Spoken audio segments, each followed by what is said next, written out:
All right. Welcome back to CrossCourt Conversations. We got Tou Xue from Critical, J4 champ.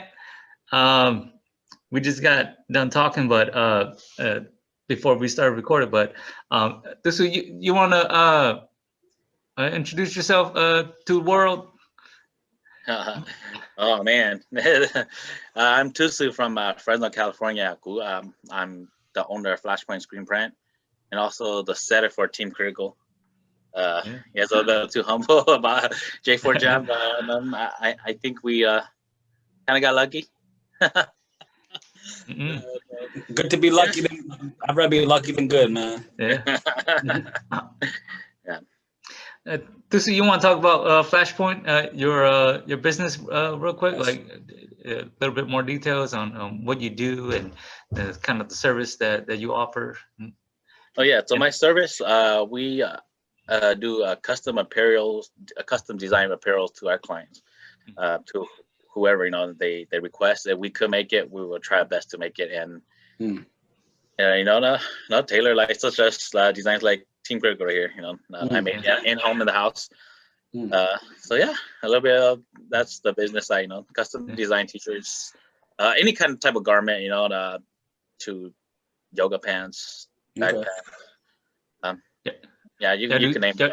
Y'all do sweaters and caps and all that stuff, or? Yeah, we do sweaters. So looking to do caps soon. It's screen printing. It's a little different process from caps. Caps, it's more stitch. Okay. Yeah. So what I do is ink. We put ink on the shirts for decoration, and looking to do embroidery soon. Don't know when, but that's the goal. That's the future. Yeah. How can our audience reach Flashpoint? You got a website or? Oh yeah. So I do have my Facebook page, Flashpoint Screen Print. Flashpoint Screen Print, and then it has my logo. I wish I have it up with me right now. Yeah. But yeah, they'll have it's just a page right now. We're looking to build a website soon. Okay. Awesome. It's definitely a technology that I never looked into. So yeah, I'm more scared of not being able to do fulfillment. So that's why I haven't gotten a website yet.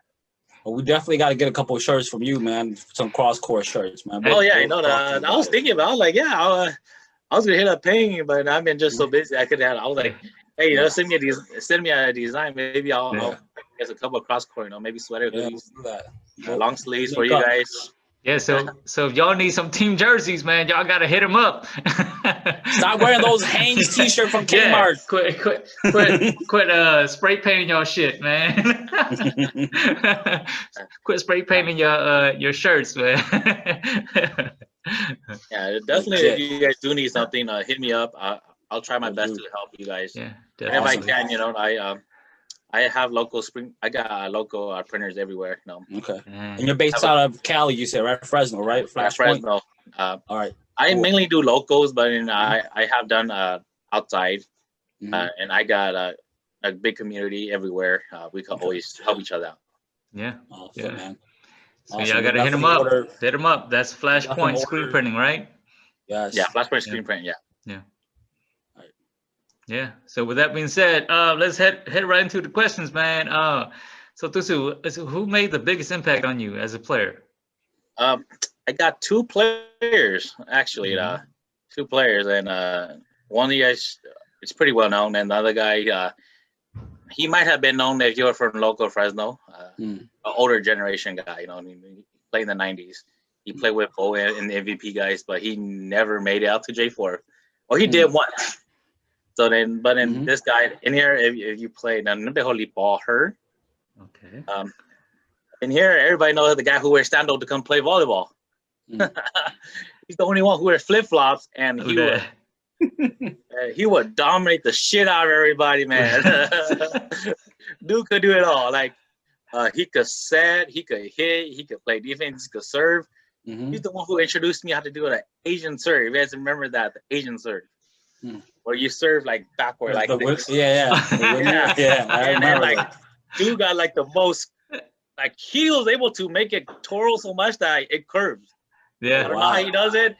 I've been practicing for 15 plus years now, I still can't do it. Yeah. I mean, I didn't know such thing as this until I saw this guy did it. Yeah. He was my first real coach. He unintentionally became my coach. I met him through my high school friends. High school friend, to uncle. So then he wanted to play ball, and back then we were the kids who set up the net for the kids to come play. Yeah. Right. So then he came out and said, "I'll teach my nephew," and little you know that what he was teaching his nephew, I was just nitpicking him, and then kind of secretly became his student until he's like, "Oh, hey, you're listening to me. You're picking it up. You're eavesdropping, huh? Yeah, pretty much."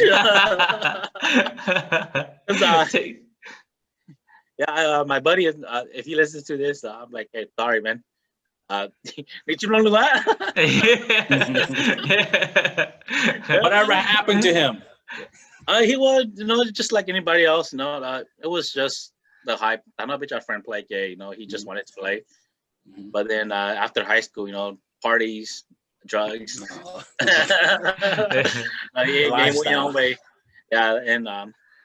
that's what happened. His name is Lee Baher. A lot of the guys in here, a lot of the older guys who play. Who did he play for? The legend.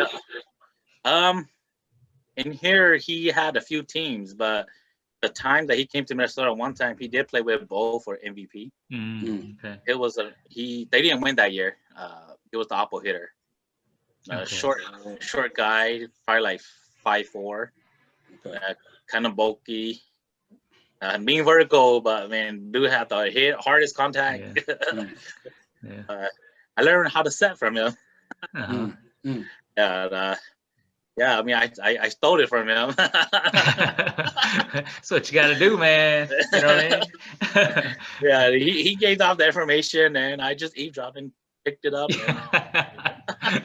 And, I'm really happy I was able to play a few tournaments with him, even though we were just needed player, and I was just a filler. And he made a big impact on us. How old were you during that time? I was 16, 17. I was a sophomore or junior. I can't remember. Yeah, but that's when I started playing competitively Hmong Volleyball. Okay. That time, yeah. I started around 14, 15, and then not friends playing, just friends. Did you always start it as a setter, or did you play other positions too?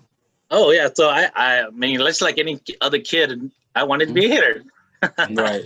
But John Frank, there's like 20 hitters of us, and everybody wants to hit. Right. But nobody wanted to set or play defense. So I'm like, you know what? She's something playing that. I'll set. I'll play defense. And that's how it started. But then I didn't convert to be a setter until maybe in 2010. Okay.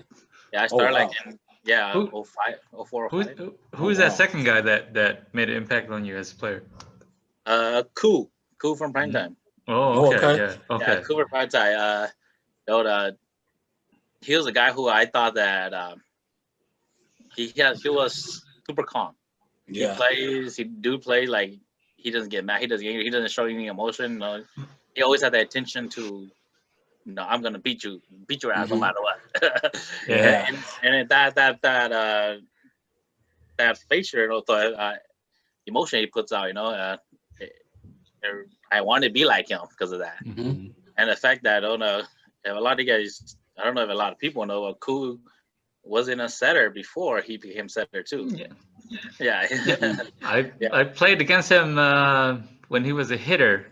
It's funny because when we got together to do our conversation with him, we kind of came back together.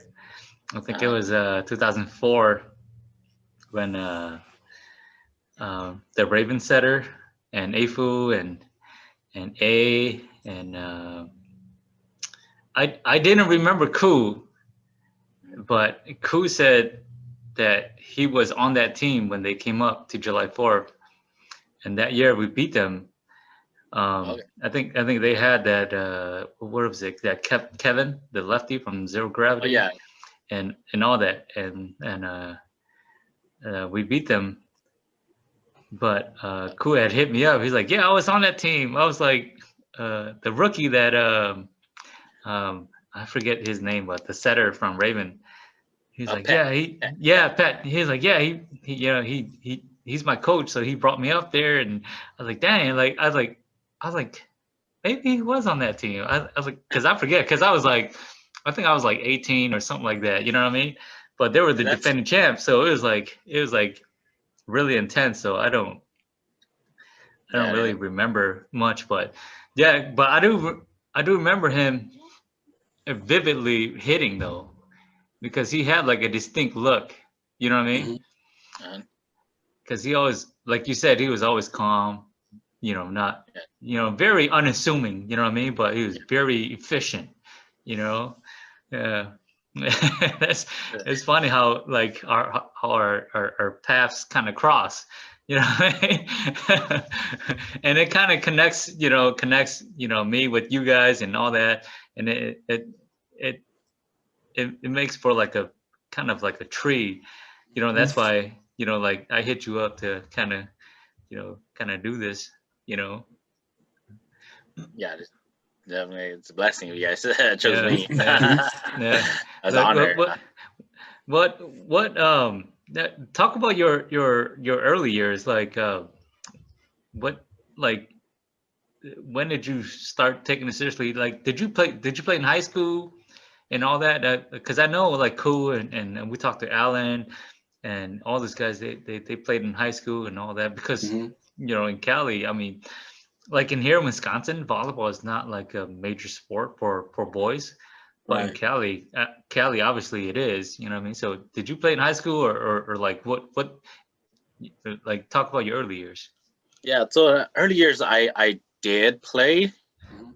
but unfortunately I wasn't as lucky as Koo and Alan. They Mm. play in great school with great coaches. Yeah. Okay. Uh, I play with play. I mean, don't get me wrong. I'm not gonna bash What my coach, my high what high school school did you coaches. go? What high school did you go to? I went to Hoover High School, Okay. Okay. so not a lot of people know because the program's not big in volleyball themselves. Mhm. Most of the players are former players who don't even know how to play. They just kind of volunteer and then got the job. Yeah, cause Okay. cause so cool. I think when Cool said like Bo and Tokyo helped coach them, right? And Yeah, I I don't. believe so. Who is your coaches? So the coach, May, they're just like I said, they're just former players who not going to bash my old Oh, high school coaches, but oh, okay. They were but just alumni. yeah, alumni who Okay, who yeah, who just volunteer a lot and they okay, were yeah, put into that position because nobody else wants to coach. yeah, So yeah. you weren't getting the best knowledge of the Right. game. Like, Right. unlike unfortunately like I said, like Koo and Allen, who they're coached by great coaches who play Hmm. and have been there. My coaches, they're just whoever. We had girls. I'm not to bash on girls too, but I had like my first 2 year were just girl coaches Mm. who were just who graduated. Okay. Yeah. Young coaches. They I myself was a coach, so I'm not gonna bash them too because I think I'm Yeah, sorry coach myself. yeah. It's hard. Yeah, it's Yeah, hard. it is Yeah, hard, it's not and easy. and So how then was that that's experience like when during those high school years? uh, I thought it was rough, and I Mhm. thought I was a little bit stereotyped because of I went to a school where the guys non-Asians were taller. So Mm-hmm. then Oh, I was a hitter, so I was not I was semi-cut. Hmm. I was on the practice squad, but Hmm. was on the team. Right. I was they said I was not good enough to be a defender, not Hmm. good enough to be a hitter, and not good enough to be a setter. Because Mm-hmm. at that time I was probably like 5'4", a little bit Okay. shorter side. yeah. We Hmm. got a few guys who like still don't buy it, but they're 6 footers. Yep. Right. Yeah. So that opportunity was taken away from me. So then, and that's how I looked into Hmong volleyball actually Mm. too. Is like no, like hey, these guys, the talk about pain earlier. I mean, they put you in a corner and make you shag balls. Right. But been there, bro. Been there, done that. Yeah. But then they also allowed to give me some opportunity to play. Okay. And which I didn't get in high school. Mm-hmm. And until like maybe a year and a half after, when I went to street ball, Hmong Volleyball, until I proved myself that I was better than what the coach thought I was. But then I stopped playing high school ball after that. I didn't finish all 4 years. Okay. Because I then became better than those players that they picked, because those guys only play during season. Right. And they don't play year round. I was playing year round. Mm-hmm. Yeah. And so then and I think that's the only thing that I did wrong was not finish up the high school years and playing ball. Yeah. Why do you say that? You think that you could have grown some more skills, or just something that you wanted to finish, or? I think I could have made a better impact on some of my friends who stayed playing at the high school. Maybe some of my friends who I grew up playing would have still been playing with me. Because that attachment, most of my friends that we play, we were friends because we play volleyball. Right. When they play school and I play outdoors with all the older guys. Right. It just in us, you missed the fun of high school. Right. Right. When all my friends are traveling and playing, I'm out here playing with older guys. I mean, the competition is better in my eyes, but you don't get that high school socialized that you should have. Right. Talk about your coaching. Like, where do you coach and what? I did end up coaching back at my school that I went to. Okay. I started off as a club team. Okay. And I had my good and bad coaching. Okay. It's definitely being a player is easier than coaching. Right. Yeah. Yeah. I see a lot of. Oh, go ahead. I was like, I see a lot of myself in those 5 players I was coaching. Stubborn. So good. I was gonna ask you, like, how would you coach you? Would you like yourself as a? So I tell my wife all the time, like, man, no wonder my coach hated me so much. I would have cut myself. like you could be this talented guy, but you're stubborn as heck. I don't want you to be here. You don't show up to practice, show up whenever you want. And so I was like, I wasn't. So is that what you kind of meant when there's good and bad to it? Just some of the challenges were like just getting the kids there to come practice, or just like that one. What were some of the challenges? So challenges would be not showing up to practice. And with this newer generation, and they're a little bit more soft. Definitely a little bit more soft, and then I was coaching girls, and you got to be really easy on them, or else you get in trouble. Everybody has gotten a little bit soft, and not like how we were built. And that's the challenge. Not showing up to practice, when you're trying to teach something, and like, yeah.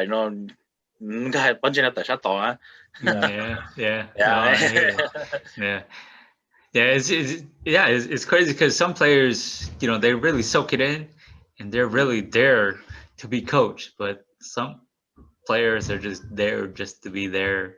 To kill time, maybe because their parents forced them to, or whatever, So you really gotta learn that balance. Yeah. A lot of them little players let their friends play, huh? Oh yeah. So they're just there, but then they happen to be one of the better players, and then you want my better players, but it's hard. Yeah. And then you have the players who they try really hard, but then because they never play the sports, they want to learn it, really want to learn it.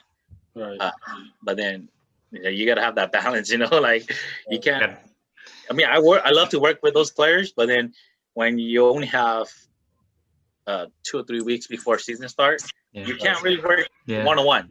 And you got 2 hours, probably maybe 2 hours a day or whatever every other day with them. It's difficult. Yeah. it's kind of hard too. Like I was telling a lot of players, like I was like, man, the coaches on y'all practice, they challenge your players. Huh? Right. Yeah. That's not right. Yeah, Yeah. that was just, and that's what kind of stopped me from coaching again. Right. I had stopped for a year and a half now. Yeah. Yeah, but I'm looking back to go back doing it again. Well, I believe that's one of the main challenges with inner city is just the lack of resources. I think that when I was going to high school, and we were in a bigger city as well too, and we just didn't have the resources as to when we went to one of those suburban school where they have our coach was our security guard for our school. So basically, he was just like you said, volunteer his time. I think he got compensated as well too, but he didn't have any background in volleyball at all. So it wasn't even our gym teacher. It was just like our security guard who just wanted to coach volleyball. So it's just got a lack of resources, and that's one of the main difference. And that's what kind of I saw that as a challenge. So the other inner city kids, and to show more resources, they can't catch up to others. It's always true. Like a step behind all the time. So I always thought volleyball was like that until we bet back in the suburban school. They had everything. They had the facility. They had the gym. They had the ball bag. They had they had antennas on their net, and everything. I'm like, wow, man, they had everything, man. I'm like, wow, this is how it's supposed to be. This is, too bad. Like a lot of resources are not in the inner city. So yeah, it's true. A lot of our players were just like basketball players who's like it's like the off season, so they just transition over to like volleyball and stuff like that too. So yeah, Lila plays because they have nothing else better to do. Yeah, definitely. I see that in the schools that were like the Clovis side where Alan they grew up playing. They have year-round volleyball coaching. They play year-round. There are summer leagues. Their coaches are ideally better. They've been there. They have really good extended knowledge of the game. And then they have support. Definitely big support. New balls, new nets, better gym. I am not 100% sure, but I heard that they even have PE as volleyball. Oh wow! Okay. Oh really? Yeah. Physical education as volleyball. I'm like, wow. So they're really playing. Yeah. I am not sure because I don't go there, but I heard. My first year, freshman year, the privilege of those privileged kids. We had some old uniform, but your uniform is like from the 70s. La Molu short, they got those old John Stockton shorts. It's like freaking nut huggers and shit. I'm like, hell no, I'm not wearing this, man. That's funny because Will and I, we grew up in Chicago, and Will went to like Amundsen High School, which is like, I don't know how far it is from where we live, but I went to Von Steuben. Von Steuben was more of like a kind of like a higher educated school, and just the difference between that, you know what I mean? Like we were still kind of like the inner city, but just the difference between the funds of how Von Steuben was structured and how Will School Amundsen was structured. It was like totally different, you know what I mean? And that just shows, I think most definitely, like the neighborhood. If the neighborhood is nice and like people pay their taxes or put more into their schools, then yeah, definitely, that school team or whatever is gonna achieve, a little bit better. Like a little bit better. But the big difference actually. Because Tou Xue, we went to go play Will in school. I mean, Will was like well out of high school already, but we went to play Amundsen. It was like, what the hell is this shit? You know what I mean? It's like, man, what the hell? Are these guys even volleyball players? Yeah. It's like, like Nathan. It's like it's kind of ghetto. You know what I mean? Yeah, I feel you on that. And I'm pretty sure that's what it was. Like the Clovis school when they played us. Yeah. Like we were playing rally scoring, and like a match only lasts 30 minutes. 3 out of 5. The whole team freshman to varsity get sweep. Yeah. You know, Dang. like an hour or 2 hours the most. You know, and Yeah. talk about all three teams being sweep. Yeah. That's how bad. That's how Yeah. bad. Yeah, it's crazy because it's just like a probably like 3-4 mile radius of a difference. You know what I mean? Because I remember we also played like Lane Tech or whatever. And Lane Tech was like it was basically a private school for all the smart kids and affluent kids. You know what I mean? And their program was just totally different beyond ours. You know what I mean? And we thought we were beyond, wellness school. And then we go to this school, which is just not that far away. It's like, damn, it's like total difference. You know what I mean? Yeah. So who was that player that you kind of mirrored after? Did you take from like obviously you named Ku and Li Ball, but was there any other player that you kind of stole from? And there was a lot of players I kind of took it off from, like Ty from Prime Time. Dude. Ty from Prime Time, he's one of the best cutters. He's one of the hardest hitters to block. Tai Fu, right? Bo's brother? Yeah, Tai Fu, Bo's brother. Dude, we tried to get him on and he denied me, bro. Hey, we're gonna bash him. I don't care what. Dude, bro, like let's dedicate like 2 minutes right here. We're gonna bash this dude right now. We're gonna do a Kwame Brown on him. Yeah, we're gonna Kwame Brown him. He needs to get on. Gonna bash his ass, bro. Guy with really great knowledge, and a really nice guy, Yeah. When I started, I thought he was like a thug. Yeah. But he's a really nice guy, he's a really cool guy. Yeah, but I admire his game. His game at that time I thought was flawless. Yeah. Speak a little bit about his game for those who Midwest people at Chopona. Yeah, they're like, dude had one of the best cuts. Hitting in the middle, like I don't know how he does it, but he just doesn't get blocked, dude. Like you can send the set as tight as set. Where the blocker, you think that he's gonna get it straight down, and he cuts it right through.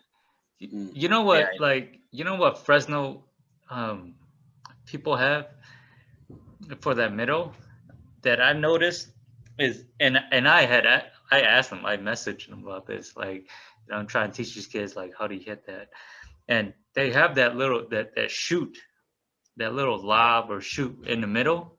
And that's the thing that he hits that is like, and I remember Raven coming up.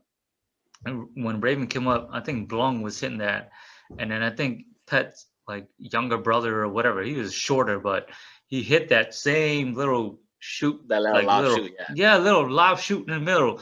And they would like never get blocked because it was like a chase ball. So that middle block was always chasing him to block that line. And they would always cut it angle all the time, you know what I mean? And that's the same thing as a Ty. And I asked him like how do you teach that? How do I approach that? You know what I mean? And he's one of the guys that I've seen like Likohan, like just could not stop. You know what I mean? Yeah, they're like, he is hard to stop.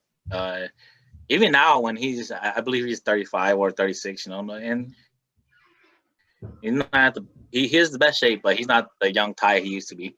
But I mean, dude's still hard to block. Now, even now. Yeah. We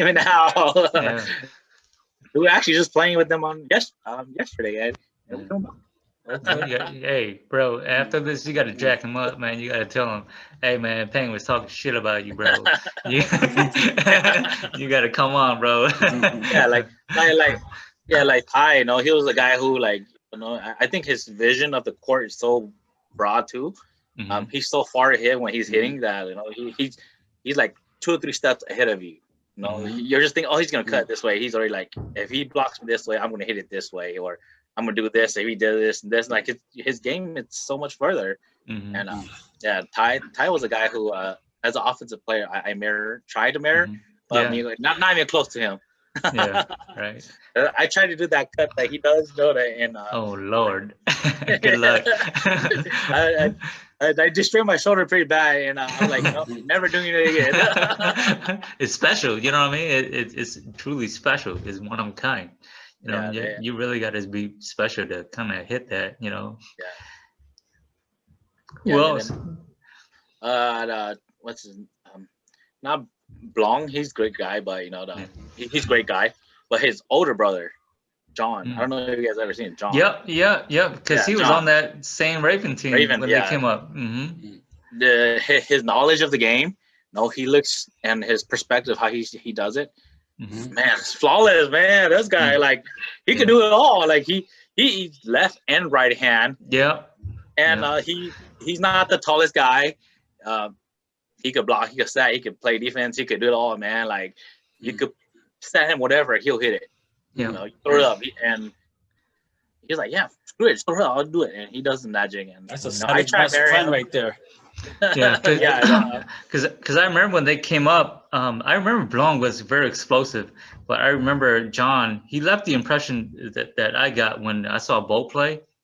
It's like, damn, he's so consistent. Like, yeah, like he doesn't have like hard hits, but it's like, you know what I mean? Like, he you gets the said job to him, you said to him, it's gonna be a dead ball. I don't care if it's used, cut, line, hit the gap, whatever. It's gonna be dead. You know what I mean? And that's the same impression that I got from him. I was like, man, I was like, I think the middle hitters are kind of the most explosive hitters, but like that guy is like you're like critical. It's like when I see Sean, I'm just like, that guy is like their main scorer. Like, you know, like when they need that point, they're gonna go to that guy. You know what I mean? Sean is the guy who I want to be like. I'm a little bit older, but when I grow up, I want to be like him. We grew up playing ball together. Actually, we started at the same time. I'm a few years older, but we grew up playing. I wouldn't consider a rival because he always smashed me. But I'm glad that we're teammates now. He's not on the other side. He's on my side. Yeah, Kunja on YouTube trong một thứ top playing like Impact or like other teams, Yeah, he played with them. Impact is in-laws. He played with his family, and then his in-laws, and then I got the opportunity when Critical was recruiting, and I'm not the captain, the co-captain. So then I'm like, hey, you don't have a team now. Your team stopped playing. Let's see. We've been playing. We grew up playing together, so I know how great he is. A lot of people didn't know how good he is because he also didn't get. He's super underrated, so nobody gave him the opportunity to do it. Because dude's only like 5'4", and I mean, when you're talking about 5'4" guy who doesn't look when he does hitting line, no dude doesn't put a ball straight down. But I mean, when you look at his game, like I always knew that he was the missing piece. Like he could do it all. Versatile. He plays all around. He's not fancy, but he gets job done, and he doesn't complain. No, because I think before even when I was when you guys even came up, I like to watch YouTube and watch Hmong volleyball players. I was like probably like in tail end of my career, but I would always like to watch players coming up, and I was watching Primetime versus like Impact or whatever, and I was like, who the hell is this short dude, like just straight up killing Primetime? I was like, man, that's the top team in Cali, and this dude is just killing them. Like they cannot stop him. I was like, damn, don't know, he's so short, but like he's very like sure of himself. You know what I mean? Yeah, the guy was good. I'm glad that, like I said, he actually went to a few teams before he came to us. I'm just glad they didn't see him like how we saw him. Bro, but back then there used to be like on every team there used to be a guy like that guy, like short guy that dominated, like at least over here. You know what I mean? But it's kind of refreshing to see guys like that again. You know what I mean? Because like we're not very tall. So like for a guy like that to kind of dominate and play at the level that he's playing, it's kind of refreshing. You know what I mean? Yeah, we're always saying he's our goat. He's our goat, man. Definitely. He's our goat. He Definitely. plays like he's 6'5", 6'7", man. Definitely. Well, man. if you could add him like 3 more inches, and dude would be, I'll say Olympian, man. yeah, for sure, man. Do you remember your first Hmong volleyball tournament? Yeah, I still remember. It was a nightmare. First match was against these old guys. They weren't old; they're like my age now. Yeah. But then I would consider them old, you know. Yeah. And like they were pretty good. They're a team from Merced. Yeah. Dude, like it was so bad. They got to my head so bad. Like they're like, I don't even need to block this kid. Yeah, for real. I was an outside hitter. Yeah. Before I ever said it, so Yeah. like I don't need to block him, and no, I was so frustrated, man. I was hitting into the net. No respect, They're yeah. leaving me open, you know. Yeah, and I was so mad that I was just outplaying myself, you know. Yeah. And then these guys would just come in like, I'll just hit it this way, and he won't touch me. I'll get the kill, and he did. And it got me more frustrated. How old are you? Sophomore, so 16. 16, 15, 16, yeah. 15, 16. Yeah, it was like my like first year playing ball, real serious ball. Yeah. Yeah, and then some of the guys who play out the street ball, they're like, hey, you know, you look pretty promising. Let's go play. Ooh, I think they probably regretted bringing me there. What was the thought process? What was your thought process and conversation like after that, being embarrassed so badly? Did you think about quitting or, you know, anything like that at all? No, I actually was hungry, angry and hungry. I was angry myself. I was hungry to be like, I'm hungry to show these guys up. Yeah. Like next time see him, this is not gonna happen. Never gonna happen again. Never gonna happen again. You know, sad that they retired after that tournament. Some of the guys still play, but that particular guy that got my head stop playing. But I mean, he got me good, you know, and I think it also built who I am today. Like not to get teammates to get other teams to get in my head. You know, because you know it definitely threw me off my game for sure. Yeah. And I hate that feeling. But it was a good. If I could take it back, I probably would. I should have said no to that tournament. Hey, like it's got to start somewhere. How long did who did you play with, and how long did? Yeah, it was who did you play with? So it was they were a little bit older guys. They were just with their cousins. They're just friends. They set up where we practice. Okay. So they're like, hey, you know, we play. You know, why not we just go compete? Okay. Wrong idea, huh? Yeah, you know, so I don't know if they played before, but I mean, I thought they were good too, you know, and then so then I'm like, hey, you know, and they were getting their own way, but we were definitely not ready, and we got smashed. It was like 15-1, 15-3.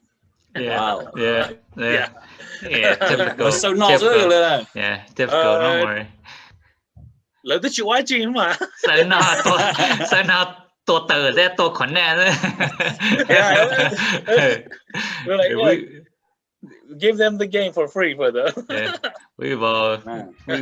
Yeah, everybody's been there, man. It's gotta start somewhere. Okay, if bro. anybody has that video, put it on YouTube. We want to see that. Yeah. I don't think they have. We weren't good enough to be on YouTube at that time. You think YouTube didn't exist? Yeah, but you guys were the opponent for like a highlighted team. Like if I was a team playing against you guys, those are my highlights. They didn't even have highlights because we were killing ourselves. Yeah. That's how bad it was. Like they got to our head so bad that like, yeah, like, you know, I told like what the guy said. No, I don't need it.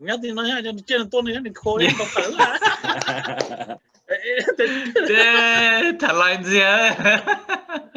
Yeah, you know, Oh man. and that's legit happened, you know. Yeah, yeah, yeah. They didn't get no highlight too because of that. Oh, how was speak a little bit about your training, like your training as a hitter and then as a setter, just kind of training your hands and your vision and all that. So as growing up being a hitter, I trained really hard actually. I'm not I wasn't those gifted guys. You know, and I was not athletic. I wasn't gifted to be tall. Yeah. I wasn't I wasn't fast. You know, uh, super clumsy, super clumsy. I was super clumsy. You know, didn't have any of that. You know, and I had to work myself, train myself mentally and physically. Mhm. You know, talking about running laps until I had cramps and I'll still be running, doing setups until I had cramps and I'll still be doing it. This is all for All for volleyball. volleyball, yeah. All this. Yeah, I started as a basketball player, but you know, I never took it serious. But then when it came to volleyball, I saw something in myself. So then I pushed myself to do it because you know, and I guess you know all my friends did it and everything, and it pushed me to pushing myself. And then, like I said, that first tournament, you know, that first tournament, you know, it motivated me to be a better player. What would you recommend for an upcoming setter? What would you recommend for them, how to train their hands or their feet or whatever? What are some important things that they should do? Footwork training. I think footwork it's important. Footwork for you know, any sport actually. Footwork would be the number one. You know, I don't know how you're gonna train awareness. You know, but awareness is another thing. You know, I myself never had any real setter training. I just kind of picked it up from everybody and then just learn from there. You know, adjust the game in between. No real setter training. I mean, they said setter balls. Setter balls. You know, you have basketball. Go set the basketball in the rim. They'll see your accuracy. I done that, but for me it was really boring. So because setting wasn't my thing before I became a setter. Setting wasn't my thing, so I thought it was really boring. And I mean, I don't know anybody could stand there and set the ball to a basketball rim for hours and hours. It's a really boring thing. And on top of that, a basketball, you're setting a volleyball, it doesn't build you the strength. It's not heavy. But then you do with a basketball, you know, after like 10 minutes, you're like, oh, I'm tired. But I mean, those are some of the trainings, you know, footwork. I think it's all in here. Yeah, you know, as a hitter, you know, because I started as a hitter, you know, I think vision was really important for me on the court. So when I set as I'm setting to myself, kind of how I want the place to be. You know, what am I going to do? What's my advantage and disadvantage? Do you think that's it though? Like in the mindset thing, just being a hitter, or like a hitter and a setter, like those two coincide. I think it's a plus. Yeah. You know, because you can then picture yourself hitting the ball as you're setting. How would you want it? And then, you know, if this other my hitter, how would he want it? Because what would be his vision of the field if I set it on the inside, on the outside, backside, you know, 1 ball, 2 ball, whatever, you know, you see it that way. Yeah. You know, and then at most, you know, as a setter, you give your hitters a chance. Right. I was always tell my guys, like, I throw up and you guys do the magic. Yeah. Hey, that's what I'm Joe Flacco because I throw it up and my hitter does their job for me, man. No. We'll talk about that a little bit later, but like I also started as a setter because I kind of looked up to my older brother Will, so he started setting, like he was a setter, so like naturally I kind of like wanted to sway as a setter, and I was kind of like you know, basketball was my first love, you know, like that's why my son's like just straight up playing basketball. But like setting was kind of like what I wanted to go into, and then I was setting until like I got my like athleticism, and then once I got that, I started hitting. You know what I mean? And then like, it kind of developed my intellect as a hitter, and then like as I got better as a hitter, it developed my intellect as a setter. You know what I mean? Like if I set like if I set and the hitter approach a certain way, then I would know like, okay, that was a bad set. Like I don't really need to like say anything. I would know just how to adjust because like he approached it in a way that obviously he wasn't comfortable. You know what I mean? Yeah. So I do think that because you were so competitive as a hitter, I think that kind of helped you as a setter, and vice versa. You know, if like somebody started as a setter and then they develop into a hitter, it would help. You know what I mean? Would you agree with that analysis? Yeah, I totally agree with that. Actually, I totally agree with that. Yeah, Yeah. because I know the guy Cool was a hitter and setter and bowl too, and Yeah. those guys are some of the best setters that that we'll ever see. Yep. You But know what I mean? Yeah. I was really unfortunate to not see Bo until he's already to retire. Oh, good But when I Lord. seen him, he was like, I was Dude, like, that was poetry in motion, bro. that Poetry in dude. motion. When I seen him, I was a rookie. And I was like, this guy's badass. Mm-hmm. I like his shoot. The way he shoot the ball. I'm like, God damn. To this Yeah. day, I still can't even shoot how fast he shoots the ball. Yeah. And if anybody seen how he hits too, I'm like, wow, his shoot Yeah. ball when he hits the shoot ball. I'm like, Yep. God damn, Mm-hmm. it's unreal, kind of. Yeah, his timing was like on point, dude. For some reason, he wasn't the highest jumper, but like I think his timing was above everybody else. You know what I mean? Like, and like the angles that he played at was just different. You know, like because when you jump so high, you don't have to play at a certain angle as Yeah, a person that doesn't jump as high. You know, because they don't really have to discover that tight angle. You know what I yeah, mean? And when I saw him play, man, like there was just no angle that he could hit. Like he couldn't hit. It's just like no matter how big the blocker was, it just did not matter. You know, he just found a way. You know, yeah. Both yeah, seen him play hitting. I was like, wow. yeah, I yeah, was like, this guy's not. Yeah, he is not the highest jumper, but I mean, yeah. one thing he is fast. There's Fast. about three players that I saw in my lifetime that I saw like those guys were just like in my mind. I was like, those guys are just playing at like a different angle. You know, they see the game differently, and that was Bo, and that was Lon from Raven, and Yeah, Pun funny. from Hustlers. Those guys Hustlers. Yeah. just saw the court and everything differently. You know what I mean? Yeah. I was telling me that their core vision is so badass. Like there's no there's no empty hole for them. Everything's open. Yeah. Right. Right. The court's open Yeah. for them. It doesn't matter. Yeah. Yeah. Definitely, man. Can you talk a little bit about like as a setter, right?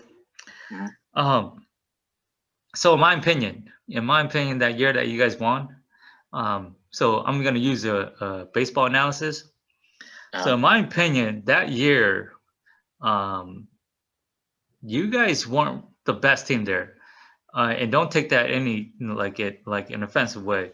You guys weren't the best team there, but you as a setter, like in baseball terms, you basically pitched a perfect game. You know what I mean? Like you I like that's the difference that I saw. Like nobody like your team was not better than anybody else. Was not better, was not worse than anybody else.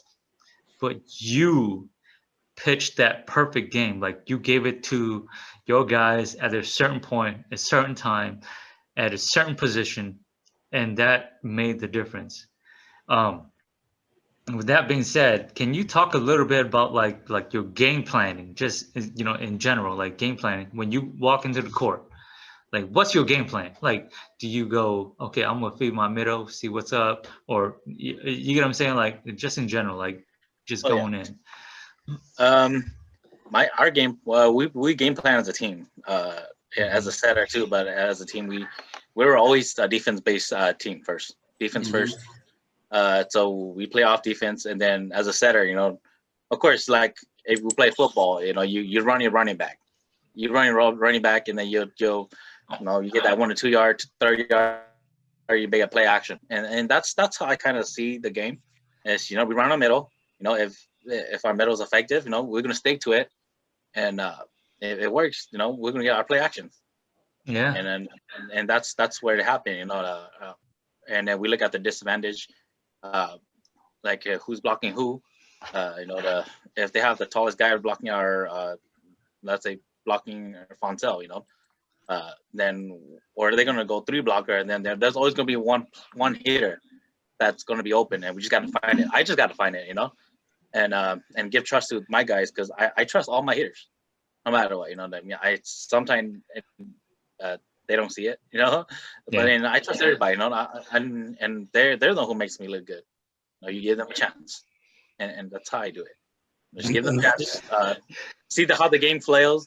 I mean, I myself also super into the game, so I study beforehand.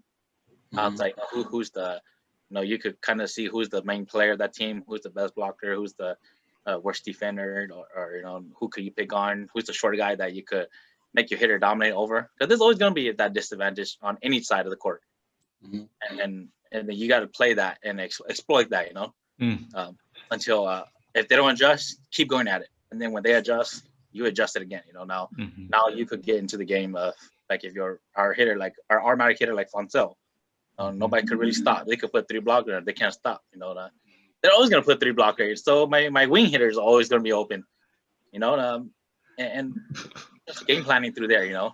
My middle hitters, he's fast. The other Daniel, dude's super fast. And I mean, people don't see it, because I mean, his hits is not as fancy, but I mean, he's the heart of our play action. I will give it to him like 2 or 3 sets, and then voila, the team's gonna bite. Yeah. And now our hitters are gonna dominate, and then we work our scheme from there. He's so disciplined though, Daniel. You know what I mean? Like, oh yeah. And I kind of just want to touch base on this a little bit, but Liquai, like you guys got the reaction after you guys won was, for the most part, it was like more negative than anything else. It was like, oh well, they had Foncel and whatever. But in my eyes, I did not see it that way. In my eyes, I felt like you guys had just as much talent as everybody else. But like I said, the difference was your vision, and you just basically pitched a perfect game. Like you basically gave it to the guys that were open. That was it. Like, yes, Foncel got his sets. He was open. What do you want me to do? Basically, you know what I mean? Like, yeah. And do you how did you guys take that negativity? It doesn't bite us. At the end, our team, we're all about we all have the same goal, and that is to win.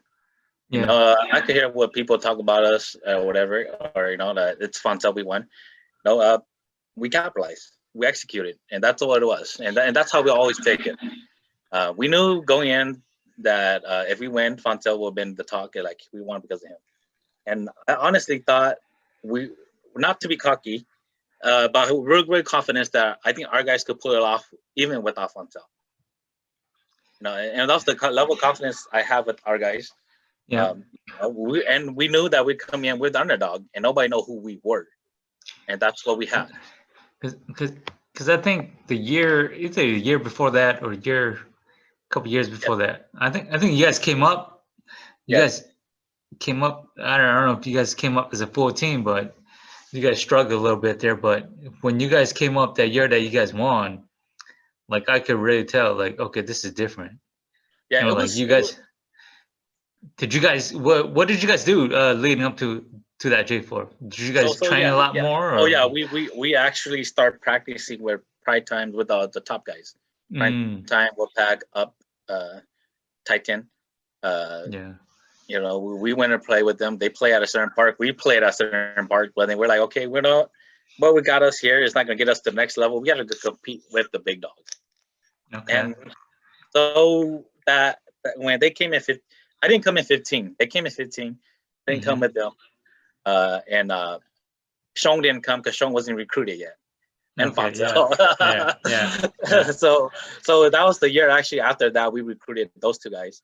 So I didn't come up. Who was the original Critical then?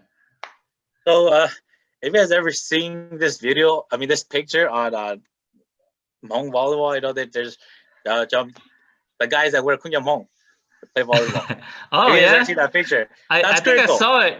Oh, really? That's critical. That's Okay. critical. Okay. They're my brother, Leo with the brother-in-law. Okay. And I got married into my wife, and then I left them to there. But yeah, so those are the original guys. The bunch of there were a bunch of friends who they played they were from the school where my wife was from too. So I came in and helped, you know, guide them. I saw potential in them. They were like me, you know. Yeah. They were super hungry. They're super hungry to play. A lot of guys have gave up on them, you know, the older guys, and I'm like, hey, these guys are hungry. Maybe we could go somewhere. Yeah. And I'm like, you know, and then I could teach them to play how I want them to play. Because I played with a few teams before, and I was always playing under them. Yeah. And now when you have a team where you're like, hey, I could teach them, nurture them to play how I see the game. You know, maybe we could go somewhere, and that's how it happened. You could kind of manipulate, you know, how you want it. Yeah. Yeah. Because we have to brother-in-law, you know, go to you know now. I had the authority to like, hey, come on, let's do it this way, and I'm your brother. Yeah. But what kind of kept you guys together? The passion of the game, actually, you know, because we worked hard. We came a long way.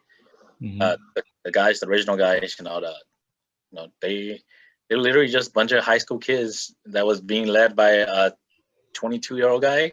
Yeah. I'm still pretty new at that time. I thought I've been playing for like years already. But I was exposed to a lot of greatness, and you know, I just, you know, they were just hungry, and they were hungry all the way till after 2016. You know, after we won. Other than that, they were hungry. They always wanted to play. You know, they were willing to sacrifice the time because they showed me the heart that they wanted to play, and that's what kept me going with them. The sad part is that when they came up to 15, I didn't come with them. I know. I think maybe it would have been a little bit different if I came, but I wouldn't know. I myself, my first year was in 16 to come play in J4. But I mean, getting there was not an easy way. After 15, they came back. They saw how the competition, what they need to adjust, all the guys, and what they need to improve, what they need to work on, what we need to work on as a team. And we went and practice with prime time, Titan, the top dogs at that time. And then you know, going there, I was telling them, no, if we get smashed 15-1, 15-2, who cares? It's better than dominating at a different park where nobody could get to us. When the first year they came up, we were at that level where you come here, but you're not sorry enough to play with these other guys, but then you're not good enough to compete with the big dogs. You know, and it definitely test their you know, and make them put them on the spot, or like, okay, we need to be better. And when they came up, and then leading up to that 16, we played really hard. I mean, there's time where it was like 100 degrees and we're out there playing. $100. Because I know when we talk to Alan, he's like, yeah, man, it's like a basically a 6-month commitment. Like we commit 6 months before the J4 tournament, and we go. Is that the same? Was that the same for you guys? Well, it was and it wasn't too. We weren't as. I think that's one thing. Kind of threw us off is we didn't practice as much as we should have, but we did work hard when we had to. Yeah. But then we practice maybe 2 or 3 times a week, maybe. And at that time, everybody's definitely going through a career change, getting into careers. Yeah. But we worked our way. We weren't working as hard as they were, for sure. Yeah. Yeah. We weren't working as hard as they were, but but then maybe I think that's what got us the win, because we didn't overwork ourselves. So I think we didn't tire ourselves. I think sometimes when you want it so bad, you're not gonna get it. Yeah. I think that's what it was. We didn't want it that bad. We thought it would just be okay. Yeah. And I think that's what got us to where we were at. Yeah, you guys didn't put the pressure on yourselves. Yeah. I think that's what it was. Like if we don't win, it's okay, because we know we didn't put that much effort like we should have. But if we win, we had good confidence we'd be a playoff team. It was just we were gonna win all, But it definitely did test us. It did test us. So J4 did test us that. It took us from being the underdog to being, we could hang with the big dogs. That July 4th finals, you guys play Hova on them, right? Or no. So we played Hova and then the semis, and then we played Overkill for the finals. Oh, okay. We were honestly. Yeah, go ahead.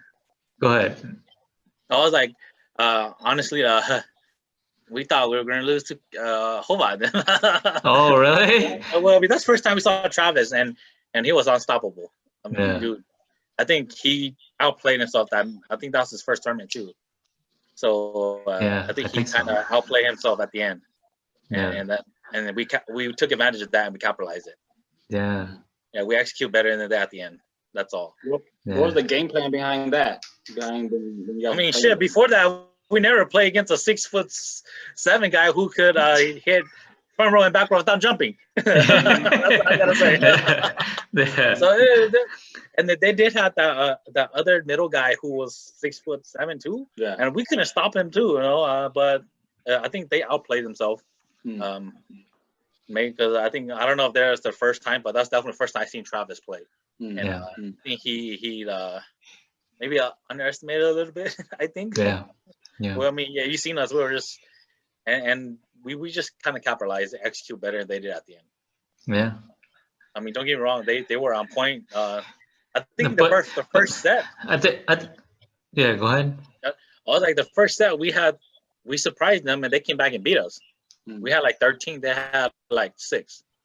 And they came back and beat us. And then the second set, we kind of just play along with that energy, and we just kind of took them. And the third set we're back to back, and I don't know what's wrong with them, but we took advantage of it.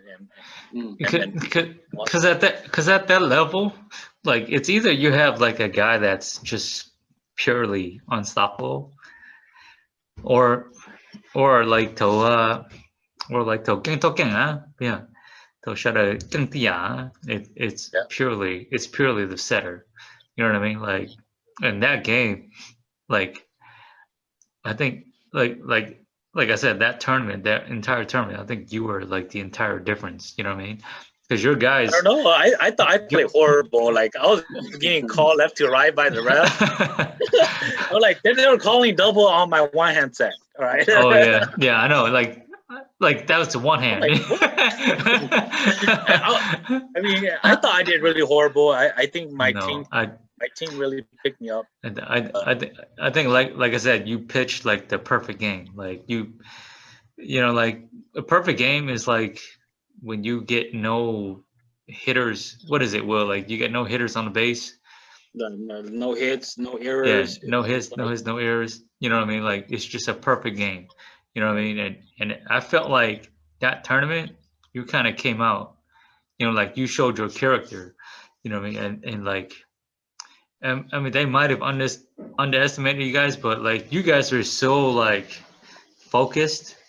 You know, like like you guys didn't have, you know, like you guys didn't favor one way or the other. You guys didn't think they were the best. You guys didn't think they were the worst. You guys were just like, okay, we gotta manage our game plan and just go through with it.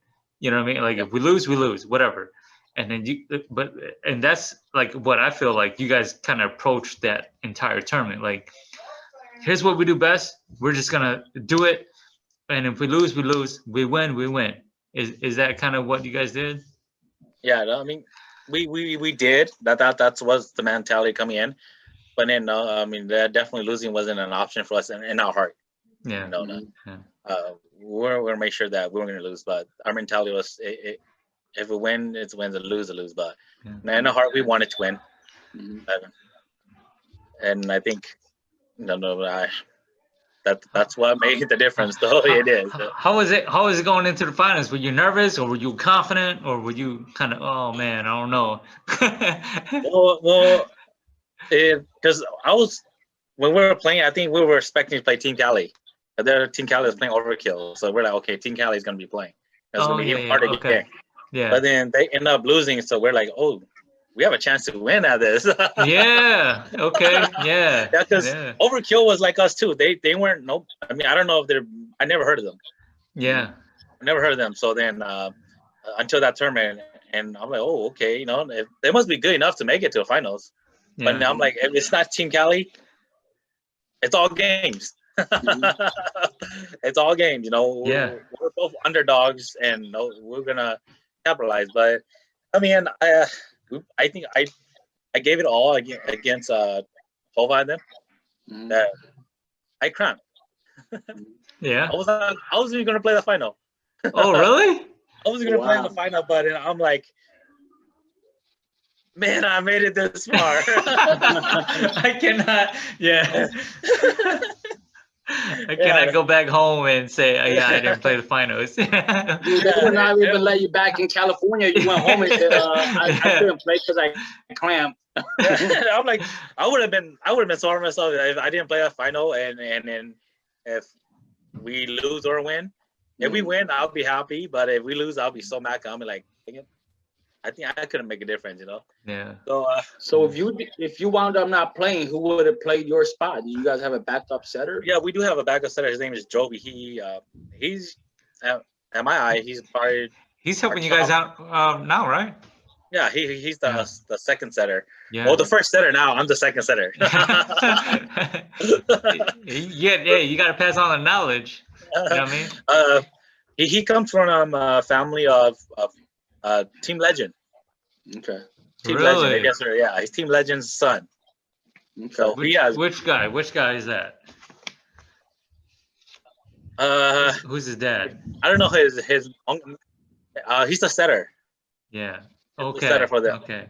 I mean, I'm bad. I feel so bad that he could do No, that's fine. Yeah.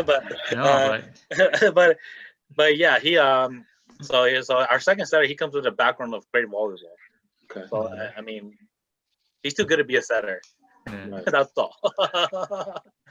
So you cramped up. What did you do? What was the remedy? Did you just drink water, eat salt? Water. What did you do? Yeah, like salt, Water bro. and water, no salt, because they didn't let us bring anything. Okay. Yeah, our guys went and bought like 10 pickle packs. Yeah. And they gave me all that juice. Yeah. And then I think it was Tou Xue. They gave us the option. Do you guys want to play the final now, or you guys want to play watch the third and fourth team play? Oh, I'll give you a little chance. Yeah. So I'm like, let them play. Yeah, for real. Yeah. And then so we had like an hour rest, and that hour with that pickle George and a lot of massaging from the other guys. Damn, bro. Yeah, for real, bro. Did not know that. It's dope as hell. I mean, it did a job. It was Team Cali. I think I probably would have cramped up, and we'll know what happened. But I mean, it played out to our advantage, and we kind of capitalized it. Yeah. Now, don't get me wrong. I think Overkill, they were a great team. They took us to third, and they took us down to every last ounce. I think Fusu was setting for them that year. I think. No. Fusu didn't. He played with Go Shadow. No? Oh, okay. We played Go Shadow in the quarters. Oh, that's right. That's right. Yeah, and Fusu was fucking killing us, man. Yeah. They were running plays in that first set. Dude, it was like I think it was like 10-0. We called timeout, and Alan came in and yelled at us. Alan for Yeah. He's like, F you guys, man. If you guys lose this, I'm never gonna forgive you guys. Yeah. Like, he came in and he was like, man, y'all came this far just to do this, man. We're out here. We're out of the tournament. You guys better win it. I think that's and I think him coming out and saying that to all of us because we're all buddies. Yeah. And it boosts our moral up, and then we're like, you know what? We're not they're the underdog. That's what we had. Like, they're the underdog. And I think we came back and won. We lost that set, and then the second set we won, and the third set we just capitalized it. We just kept the hype going. How's that feeling though, bro? How is that feeling when you win? How's that feeling, man? Describe it. I mean, honestly, it was the best win I ever had. But then I'm so competitive spirit. I'm like, we're gonna come back and defend it. Damn, bro. I'm like, it's just another win, you know? Yeah. Not we gonna sit here and I mean, it was unreal.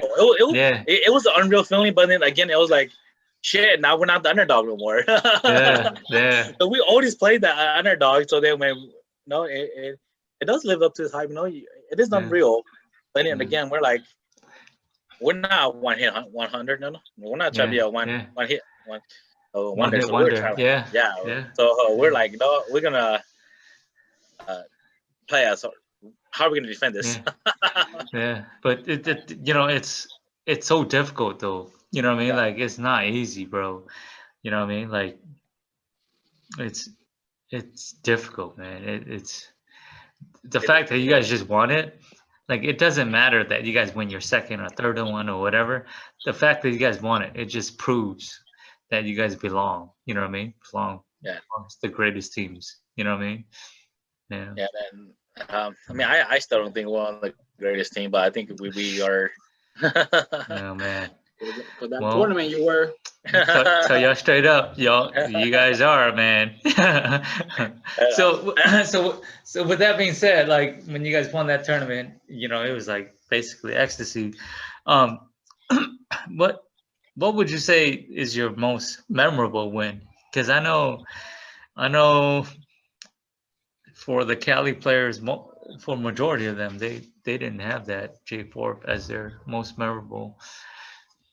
What would you say is your most memorable? Most memorable win, I think it was, we played that tournament right before we came to J4. Yeah. And it was against the other top team up with Blanc in them. Oh, yeah. We played them the first day to make it to the playoffs. And then we do it out. It was late. It was like late afternoon, and I mean, we were the underdog for sure. But, they're the top dog, They have the confidence in the world, and we do it out all the way. And I think it shaped us as Team Critical as we're here to stay. As we beat them, I mean, they're the only team that were rival up to primetime at that time, and and we're like, and I mean, I don't know what their count who won the most, but I mean, they have Blonde, they have John, they have another guy named Vong, and they have some of the highest jumper, best blocks, I think they have one of the best blocks in Fresno or in California. Yeah. You know, and we dueled with them. You know, and it was the whole 3 sets. It was, I think 17-15 all the way. Dang. All the way, and then like I think the match was like 3 hour long. I believe it was. It felt like 3 hour long.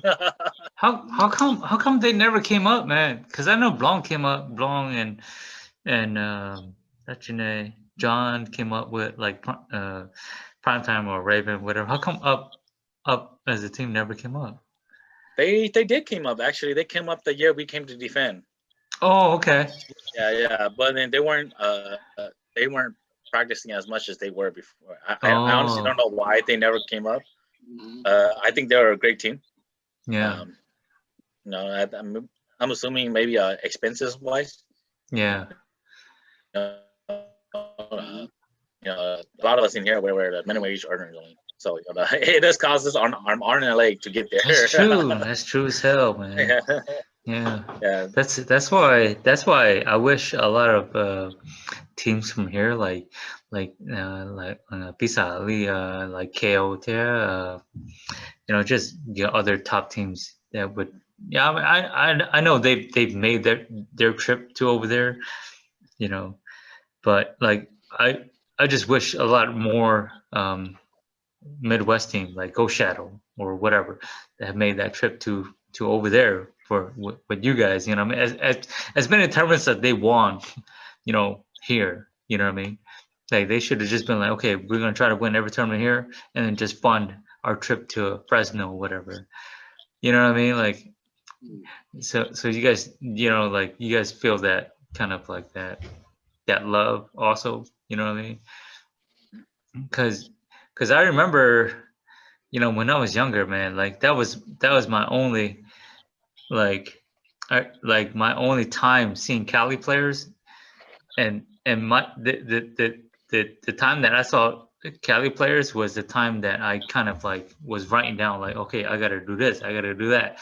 You know what I mean? I saw April, I gotta do this, I gotta do that. I saw A, I gotta do this, do that. I saw Bo, I got bam. You know what I mean? I was like, okay, I gotta do this, do that. You get what I'm saying?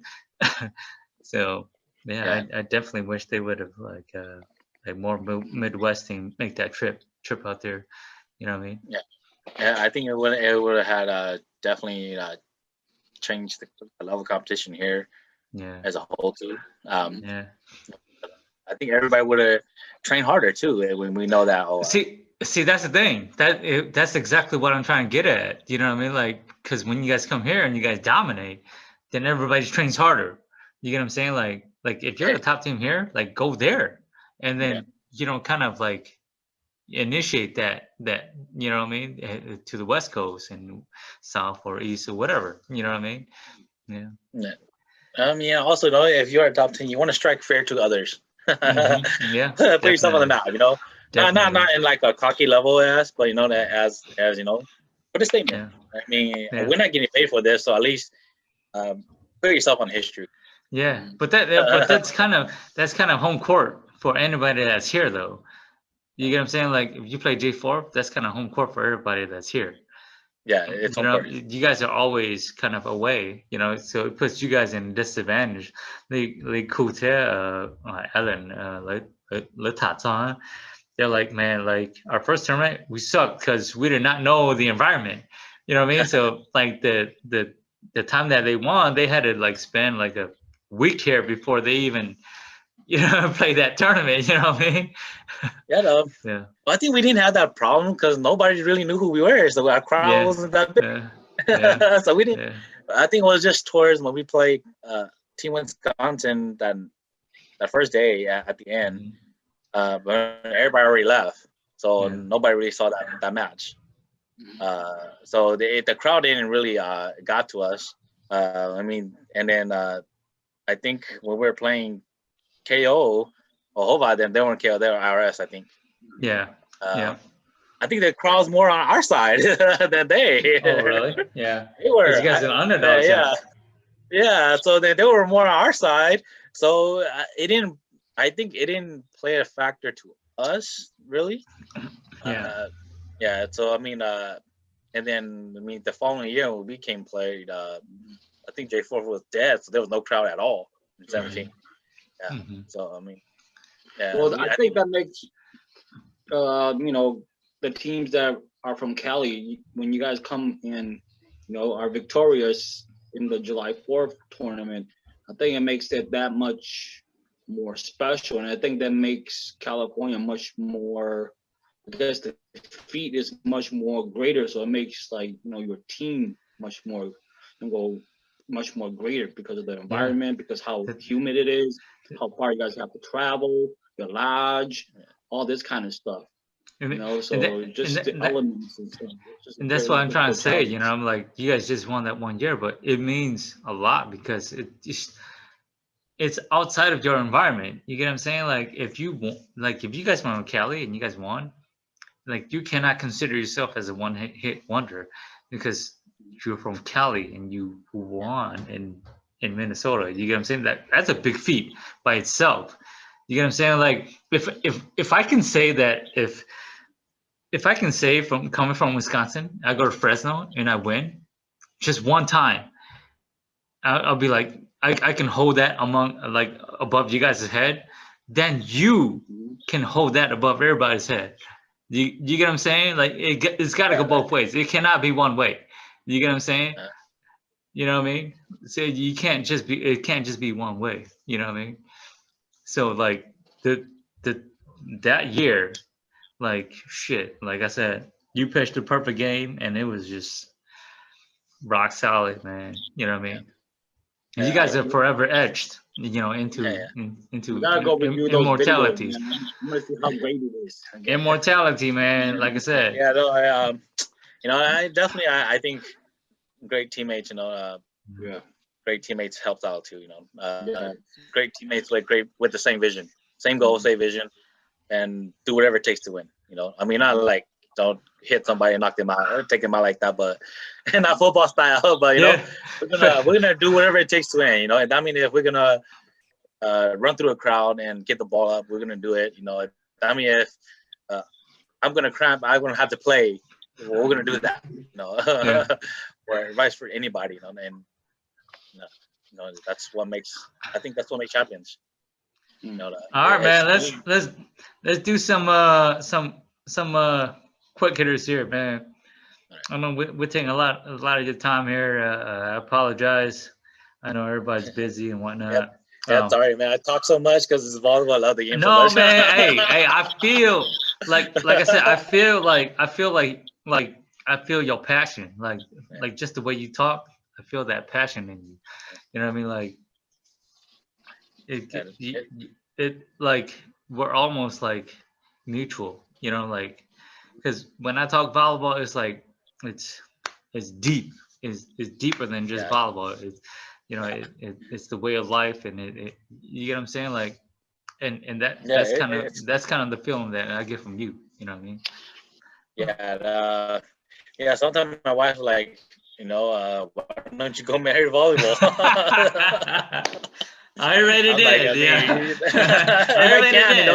I already did. You're the second wife. Yeah, I did that before you. Yeah. Yeah, she like, and I know definitely. I do have a really big passion there at the volleyball community and the volleyball itself. That's why I could go on forever. Yeah, for real. Okay. Go on forever. Let's do some quick hitters. Name 5 players or teams that give you guys the most trouble.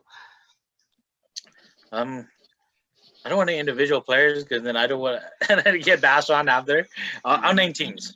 Yeah. That I had competed with, competitively and all the time. I'm not gonna name the Midwest team because I only been there twice. Yep. All good. All good, bro. And then, so the only team we lost to, I think, was KO. That's the only team we lost to when we came up so far.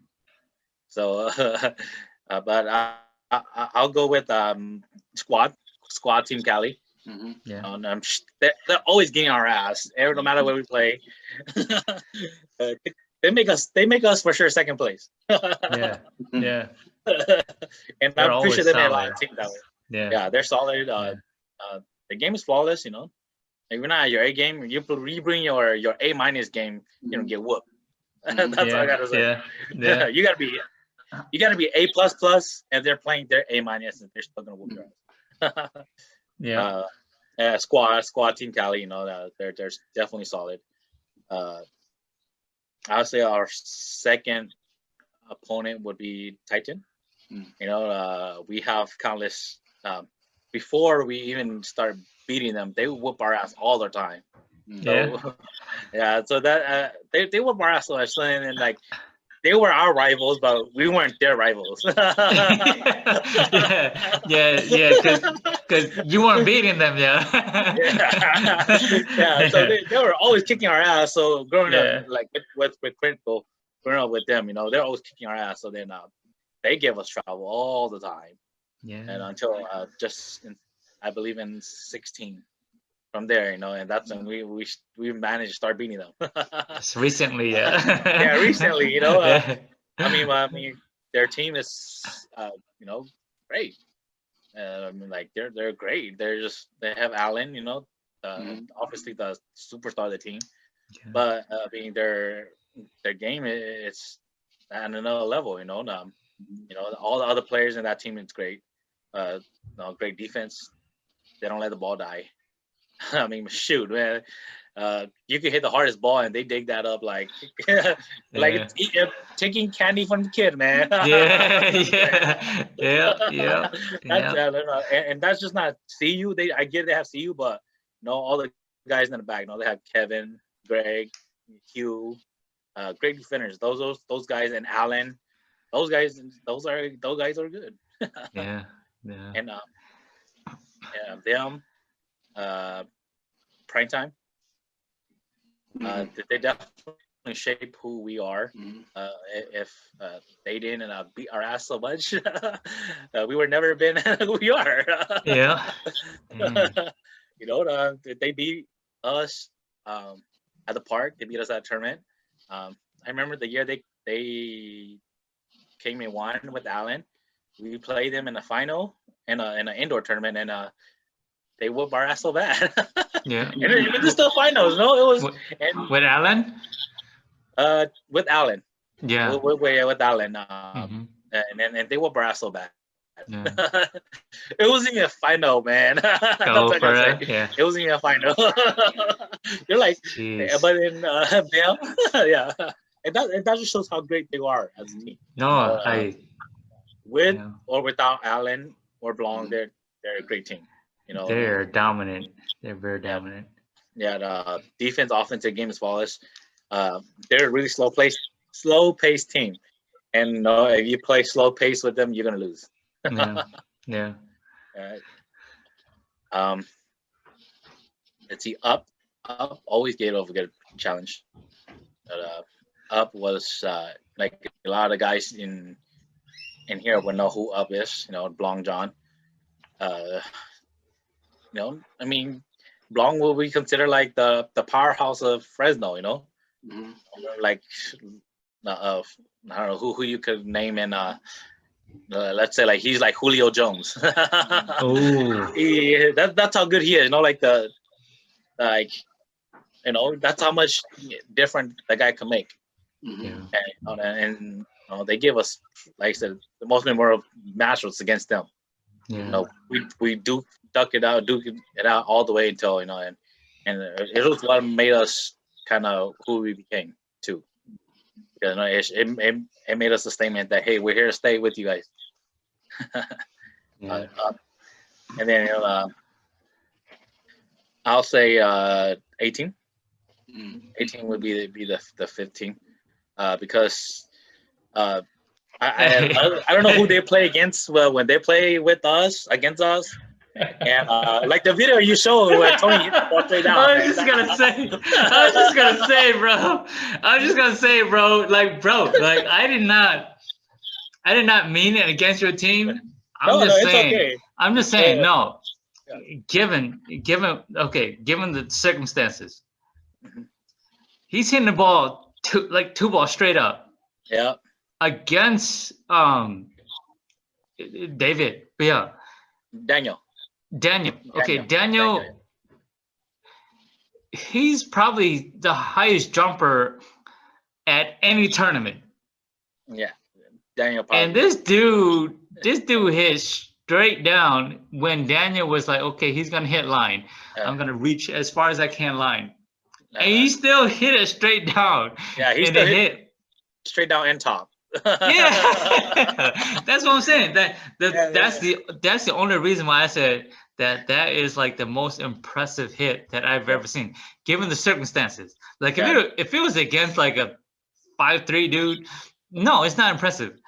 It's against probably one of the highest jumpers that we have in Hmong Volleyball, and the best blocker that we probably have in Hmong Volleyball. And he hit it straight down. Yeah. He was like the ball drifted, so obviously he's gonna hit line. And Daniel was like, okay, obviously he's gonna hit line, and he just did not care, dude. Yeah, he didn't care. Yeah, he didn't care, and it almost, bro, like it almost killed your lefty, bro. I'm pretty sure Tou is as shocked as what the video is too. Yeah, trust me. I mean, 18 always gets. I something about them when they play us, man, and it's they're I don't know, man. They're a different team. They're a different team. They're a different team. And like shit, like they do stuff that we would never see them against another team. Are they from Fresno too, right? Fresno too. Yeah, that's probably why, man. Is that they're a great team, and then when they play against us, it's oh my god. Yeah. I'm like, what was this? Like the game just played prior. Yeah. You just play prior. Don't play like this against us, please.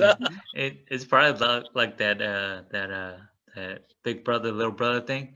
You know what I mean? Like you play your big brother. They're big brother. They're big brother. Are they? You sure?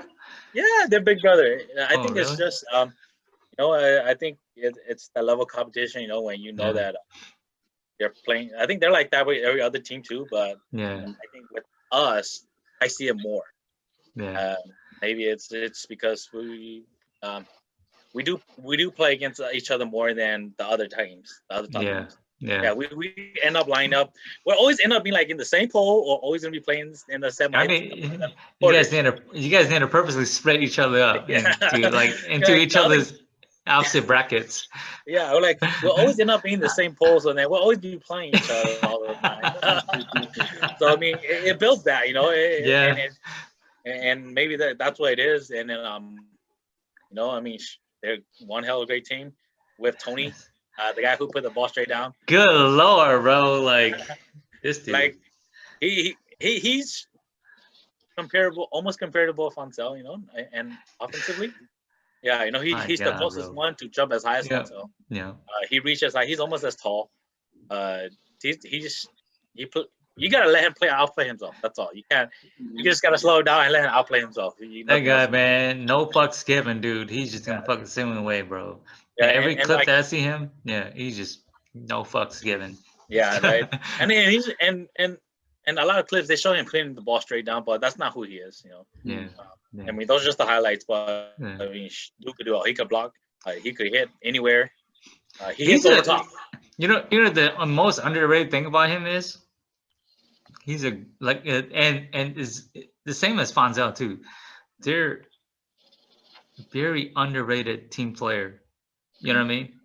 Because being as middle hitter, especially with this day and age, you have to be a team player. Like that guy. Tony. What's his name? Tony. Tony, yeah. Those guys, they go for every one ball, if it's called, every shoot, and they jump. Every block, dude. Every block, jump. Jump. Great team players, dude. Great team players. I see Foncel, man. Every block, dude. Shoot. Outside, he don't care. He's just going. He's going for it. Yeah. From the one ball, he's going for it. Great team play. That's the most underrated thing that I see about those guys, man. Yeah, I think same thing with Daniel too. Yeah. You know what I mean? I think that's what got us the advantage. We have the two better middle hitter who's our team players. Yeah. I don't give all my team are our team players, teammates all, but these two guys, are, like I said, they will do whatever it takes to win. Yeah, unselfish, just Yeah. team player. Like I'm just out here. I'm just part of the system. Yeah, like, we're gonna you know what I mean? Yeah. we're gonna work as much as we can until we can't. Yeah. You know. Right. All right, top 5 setters, man. Top 5 setters, man. Obviously, it's your gonna be- list, your list, bro. Don't worry, don't worry. All right. No feelings hurt, no nothing. All right. Top 5 will obviously it will be cool. Yeah. It'll be cool. You know, cool. Like I said, his game is flawless. Dude's just a beast, man. Yeah. and yeah, and I Ain't mean, nobody picked up argue for him. with that. Yeah. Yeah, cool. I give it to my our other setter, Joby. Hmm. Like he's super underrated, man. The dude don't play and he don't practice. He'll come out and still give the perfect set. He's got 99% of the time. Yeah. And he's underrated because he doesn't play as much now Yeah. as he used to. But I mean, for me as a setter, he was the setter and he carried that. Yeah. A great goal. And then he came to set for Team Cali the year they lost to Block Party. Yep. Setter. Yep. Yeah, and he's really underrated, you know. Yeah. But I mean, his hands wise, man, on par with anybody. Yeah. Yeah. And then I'll say Pet for Raven. Yeah. Yeah, man, something about him. There's something about him, man. Trust me, bro. I seen that motherfucker in his prime. Man, Yeah, I don't want to see that guy. yeah. I seen that at the end of his prime, and he's still good. I'm like, You know. no. And he's the only guy I seen that cassette with football gloves. Yep. Yep. Yeah, I'm like, Yeah. what the hell? Like, Yeah. I tried, I can't even do it. This Yeah. does it Well, like why- effortlessly. Why is he wearing Football. football gloves? I don't know, man. I mean, I don't know if he's using like the wide receiver gloves, but it's big gloves, and he Okay. sets it perfectly all the That- time. You know? Okay. Yeah. that guy, man. Yeah. Fucking nightmare, bro. Like, even that year that we beat him, I don't think Afu wanted to admit it, but I think it was him who was like, man, we lost to a bunch of kids. Yeah, and which is true. We were, 18, 19. And he was so pissed. He was like, you know what? I'm gonna bring my team next year and we're gonna win it. He said that. And he came back And he did it right. and they won it. Yeah. Yeah. Yeah, He ain't not fucking around, dude. Yeah. Pet's definitely Yeah. he's that guy, and like I mean, dude, Savage just like he'll call you out. Yeah. He'll call you out, Yeah. man. Like, bro, Yeah. like, come on, man. Yeah. And I mean, Pat, I like Fusu. Fusu will be my number 4. Okay. Fusu, something about it, man. And the way I like how he jump sets, like fakes everybody out all the time, man. Yeah. I mean, I never seen it until he started playing with Midwest Express when they won. Mm-hmm. But I mean, I think he was one of the reasons why they did win that year. And was it 2010 or 11? Yeah, one of those years. Yeah, because I remember they played against Afu and them. Yeah. Afu and the North Carolina brothers. Yeah, the first time T Cali was formed. Yeah. I think it was like part of like Team Dragon or whatever. Yeah, you guys, Dragon. Yeah. Yeah. It was like a good mixture, and I think Fusu led that team to the victory. Yeah. Don't get me wrong, right? The team is good. Mhm. My favorite outside hitter, Meng. Oh, bro, you trust me. I grew up that dude. Like he's old, way older than I am, and he's just a little bit older than Will. Trust me. Back then, nothing to fuck with, dude. Yeah, I always tell everybody like I don't know what in the Midwest, but in California they don't see him. I'm like, man, this is that's my favorite outside hitter. Yeah. Nothing to He fuck never gets with, blocked. dude. He put the balls away, and I like him every time. He's like, oh no, yeah, you can't block Yeah. me, man. Oh, Like, trust he me, gets bro. me all, I'm like, Trust me, bro. oh. Bro, he was worse back then, bro. Trust me. I'm like, that's my favorite player right there. Bro, yeah, go back in our conversation with Lang, Justice Lang, and he was talking smack with Bo, yo guys. He fell over and whatnot. And it is funny stuff. Coming, like I wish I had met him, like get to talk to him, but every time I was up there, I never had a chance to meet him or talk to him. But I mean, my favorite outside hitter. Yeah, trust me. If you would have saw his older brother, you would have been like, really? Like, there's another level beyond Coming. Golly, Oh, wow. you know what I mean? You know what I mean? Yeah, Yeah. seriously. Yeah. Yeah, no, Coming was an outsider, but then but back to this, and then my other setter would be I say see you. Yeah. Yeah, see you. Yeah. That I mean, these are the guys I compete with every other day, and you know, I mean, CU's flawless. I mean, at his height, he should have been setter, but I mean, he makes it look like he makes it like he's 6'1", you know. And he puts the ball perfectly, plays defense. He does what any other great setter could do at his height. You know, his IQ is so underrated, man. Like he knows exactly where the hitter's gonna hit if he's playing defense, and he exactly knows what set to set. And I think that first year that when Primetime won, I think he was the. I think everybody made a difference because they had experience because they lost that year before, but he made the biggest difference because of his like IQ. You know what I mean? Like because the first year when they came, I could tell that Koo was kind of worried. Like the Tou when like they had to like dig and play defense and all that. I could tell like Koo was kind of like, oh man, like maybe I need to play a little bit more aggressive on the defense side. But when they brought Shiyu, he was like comfortable. He was comfortable. Like okay, I don't need to be back there anymore. I got a guy back here that's gonna do it for me. You know what I mean? Yeah. And that is how I feel too when I play with them.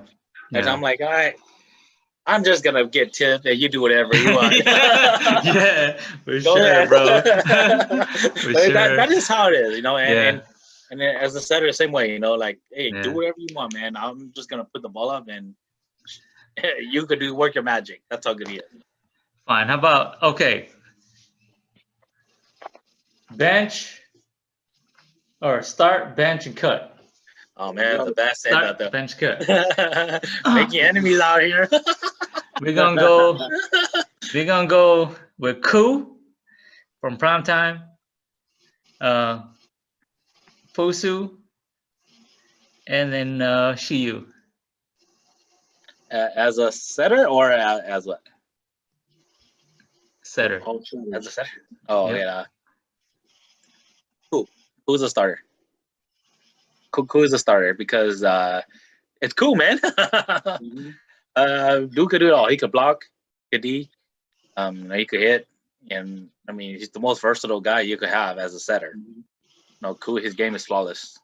And I'll probably start Koo, and then I'll bench you, and cut Fusu just because I see him set. I haven't seen his other game, so I can't contest with what he could bring to the game because I don't play with them. Only that one time I play against him. Other than that, I don't know what else he has to the game. And don't hate me for this, Fusu. Okay, don't hate me because I haven't competed with you enough to know what else you could come to the game. So of course I'm gonna pick the guys I know. You know, and Koo, and then as a starter, see as the bench, and then Fusu will be cut. And, hopefully Fusu doesn't hate me for this. Sorry, Fusu. I'm sure he'll be fine. I mean, obviously, Koo. You know, I mean, and then he has more than his leadership. What he could bring to it. It doesn't matter where he plays. It doesn't matter who he plays with. He would make the team better. Yeah. You know, I mean, she could start with like a rookie team and make them make them look like a mediocre team, and make a mediocre team like, oh, this team's good, and I can contest for that, but because that's what he did for me as a kid. Yeah. Playing up, he made me look like, oh, I'm a pretty good setter, or I'm a pretty good defender, or I could do this, so I mean, cool, obviously. And then Let's do this. Let's do this then. You plus 5 guys. Y'all gotta go win a game. Other than your teammates.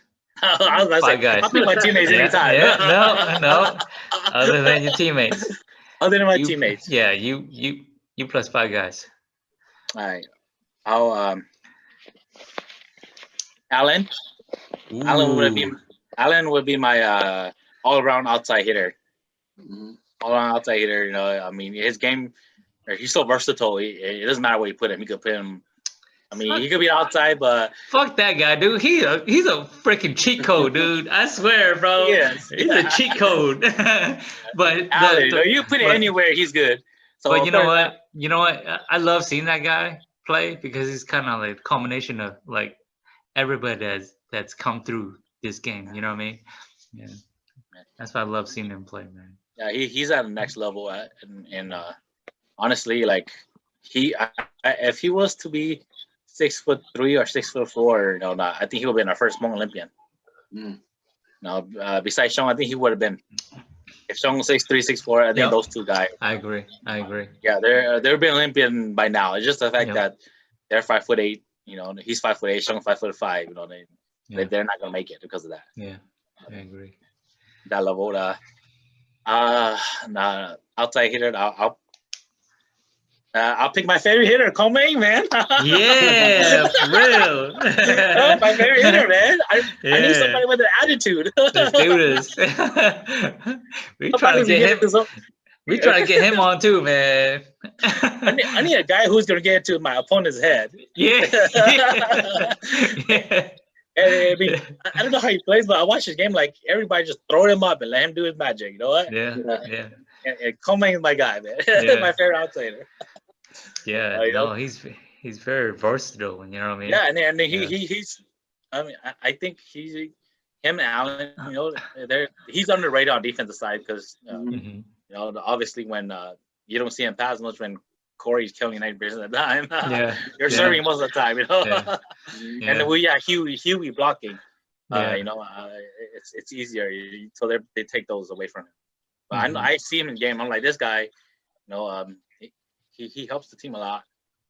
Besides Corey, I think he's the other two go guy. People underlook him because of Corey. Yeah. Oh, trust me, this is the Corey years are his down years, man. Yeah. And when Corey when he first time play, I think I seen a video. I'm like, God damn, this guy with the attitude, I like it. If you really think he's good shit right now, bro, trust me, when he was in his prime, fuck. Yeah. I think he's still in his prime. I seen his video like 2 years ago. And they're playing in Georgia.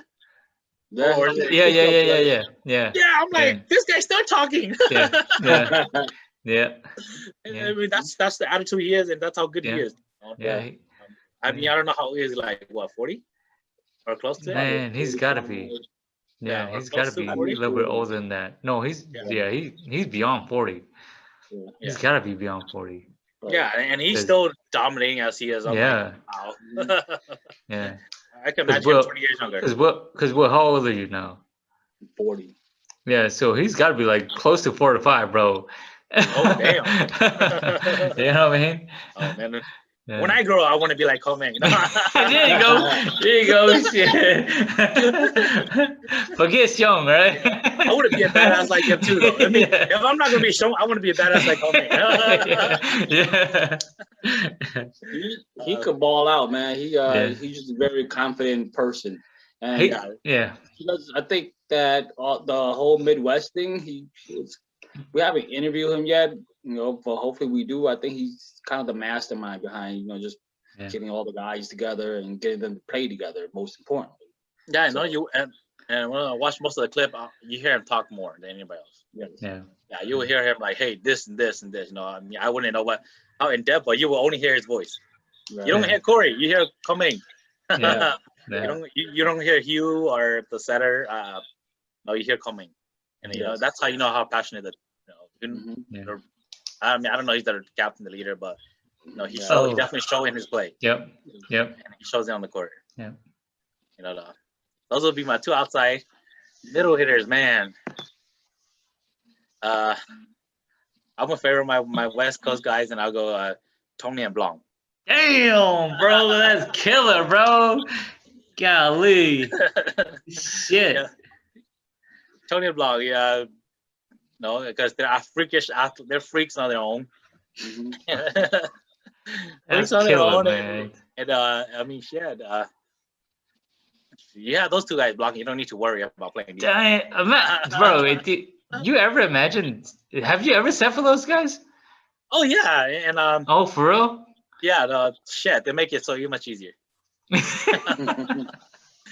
mean, I feel like Tom Brady sometimes. Yeah. Or Michael Christensen for Team USA. You know, right. These guys do all the magic. Dang, bro, for real. That's why you say you're the.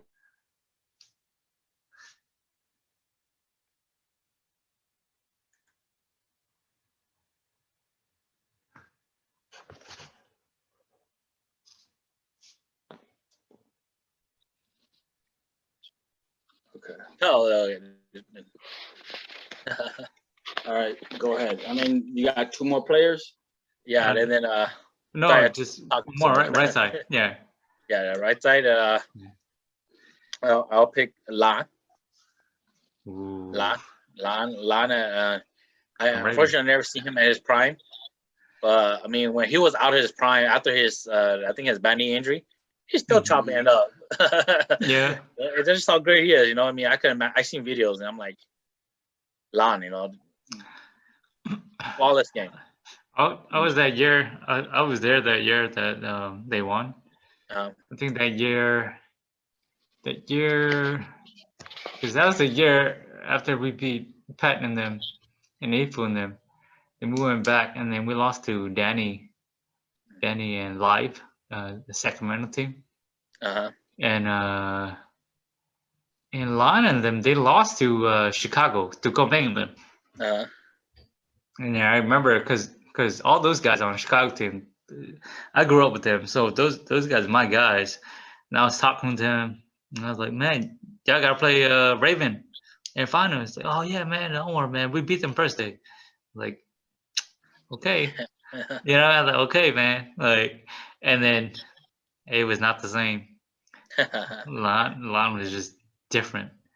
Yeah, just did not, because Pat was like, you know, fuck it, I'm gonna set every ball to him, and he killed like every ball, dude. Yeah, that was crazy, man. That's definitely Lan, you know, and yeah. And another right side hitter. There's, I mean, if I was just a coach, I'm not setting no more. Yeah.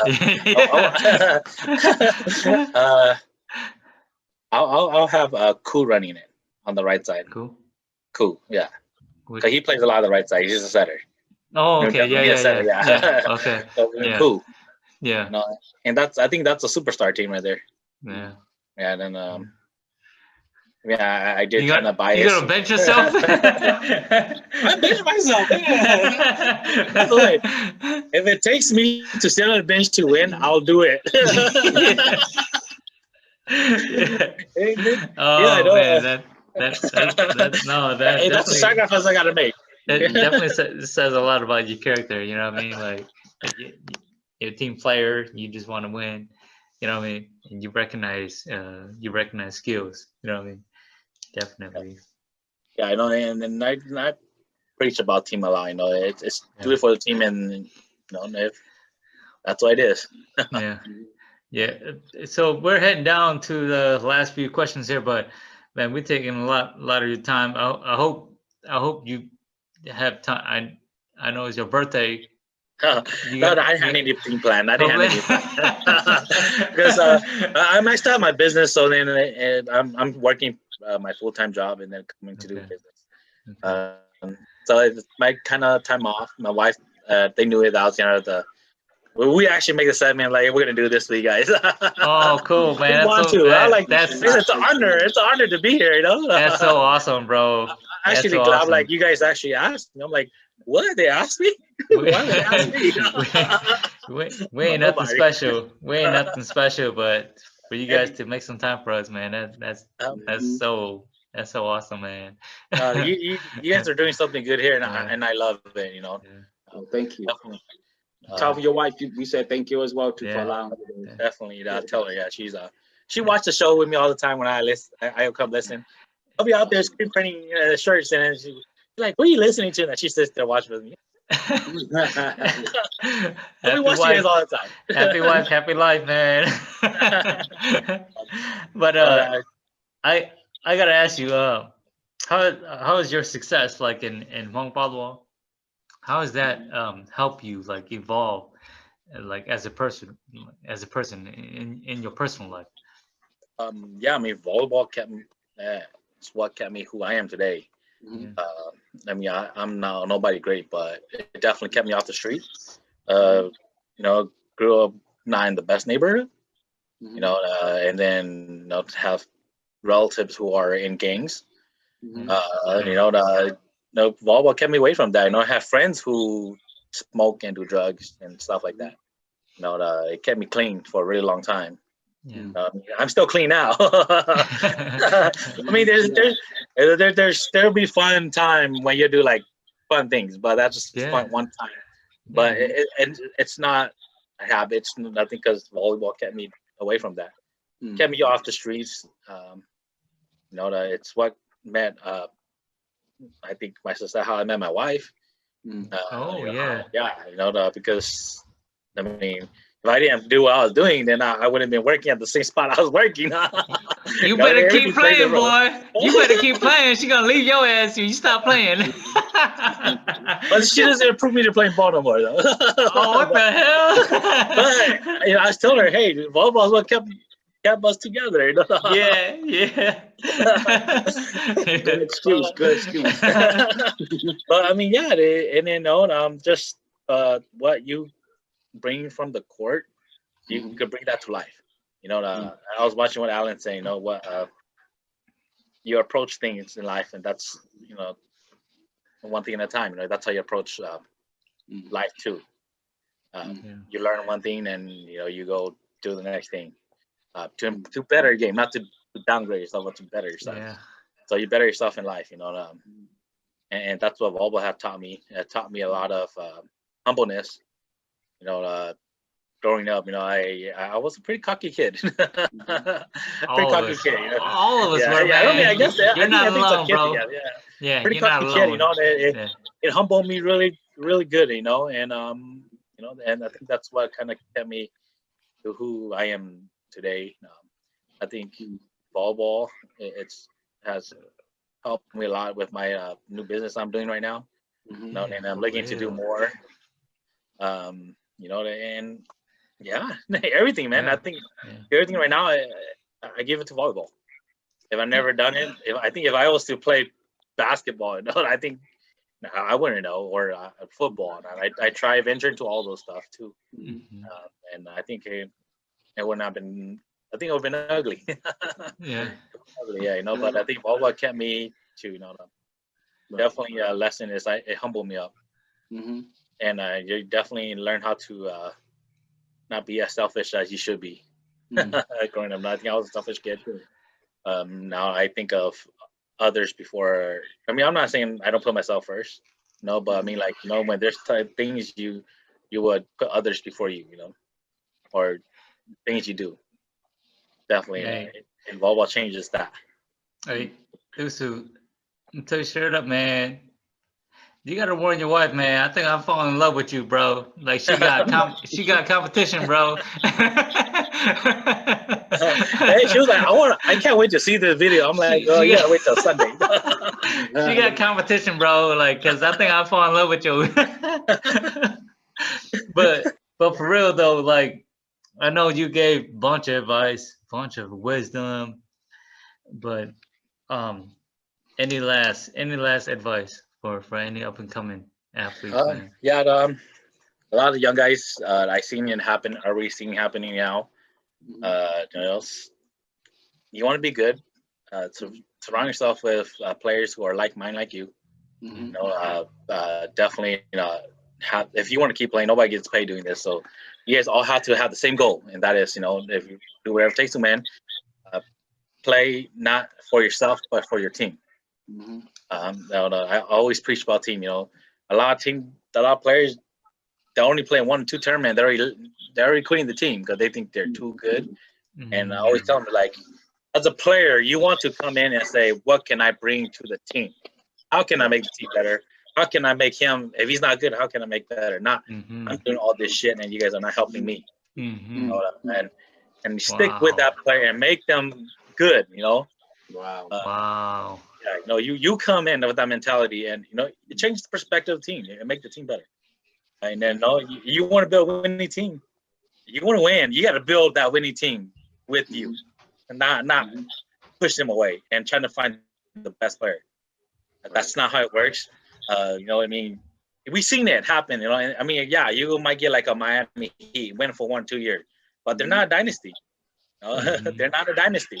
You want to build a dynasty, and you build a winning culture by being together for a long time. Not because like the Warriors. Until now, they were nobody 10 years ago, but they were been playing together for 10 years ago. I think Curry drafted 09, Clay and Green.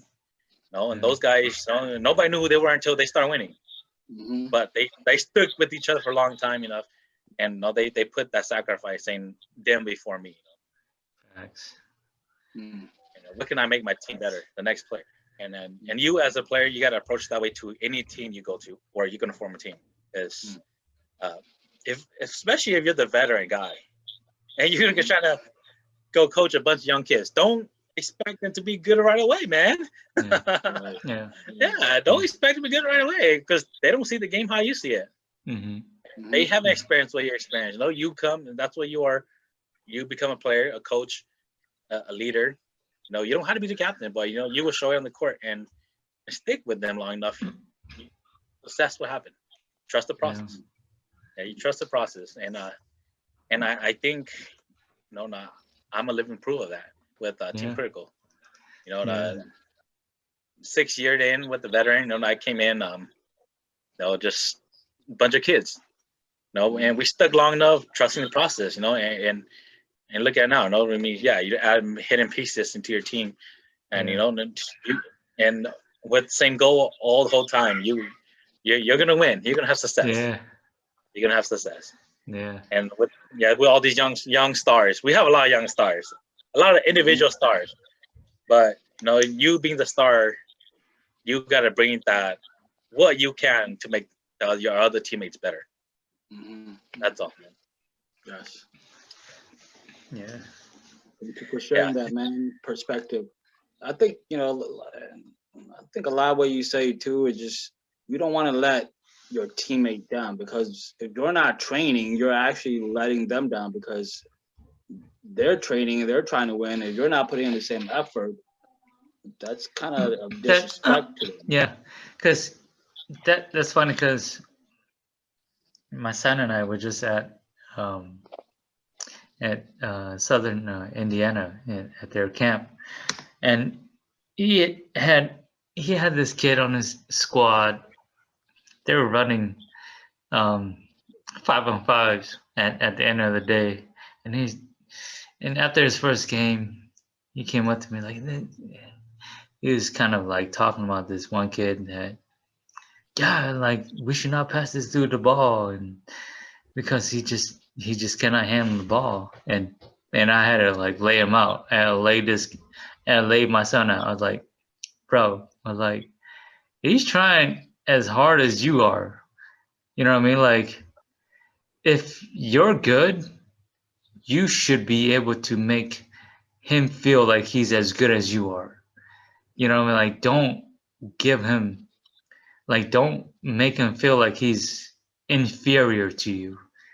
You know what I mean? Like, if he's your team, like he's on your squad, you got 4 or 5 games right now. You know what's up. He's on your squad, so it's on you to make him feel like he's at your level or above. Yep. That's on you though. You get what I'm saying? Like, Yeah. and that kind of speaks on what you're saying. You know, like you cannot just be like you cannot just be out there for yourself. You get what I'm saying? Like, as a player, like this is a team game. You cannot just be like, I just got to get mine. Like, just set me the ball, or you know what I mean? Like you in the realm of things, you have to have some way or another to make your guys play at the level that is higher than what they perceive that they're playing at. You know what I mean? So yeah, definitely. And you as that player, if you're that player, you got to be the one who help them get there. Right. You know? Right. Yeah. If you're already, especially if you're already there, you know, why can't you reach back and bring them up with you? Right. If you think you are as good as you think you are, then it should not be as hard as you think it is to bring that guy up to that to your level. You get what I'm saying? Yeah. And at the end, you know, it makes your job easier. Definitely. Like your son, if he's a good 3-pointer, you know, if your son's the ball guy, you know, he's gonna need to facilitate the ball. You know, if that guy could shoot threes and he gets better, he becomes a 10% to a 30%. You know, shit. Yeah. It's your job 10 times easier. Yeah, and like I told him, I was like, if he makes a mistake, just tell him, good job. Hey, let's just keep on going. Don't be like, oh, just don't roll your eyes and whatnot. You get what I'm saying? Like, because you were not like that. Yeah, you get what I'm saying? Like, you were not like that. Nobody would not like that.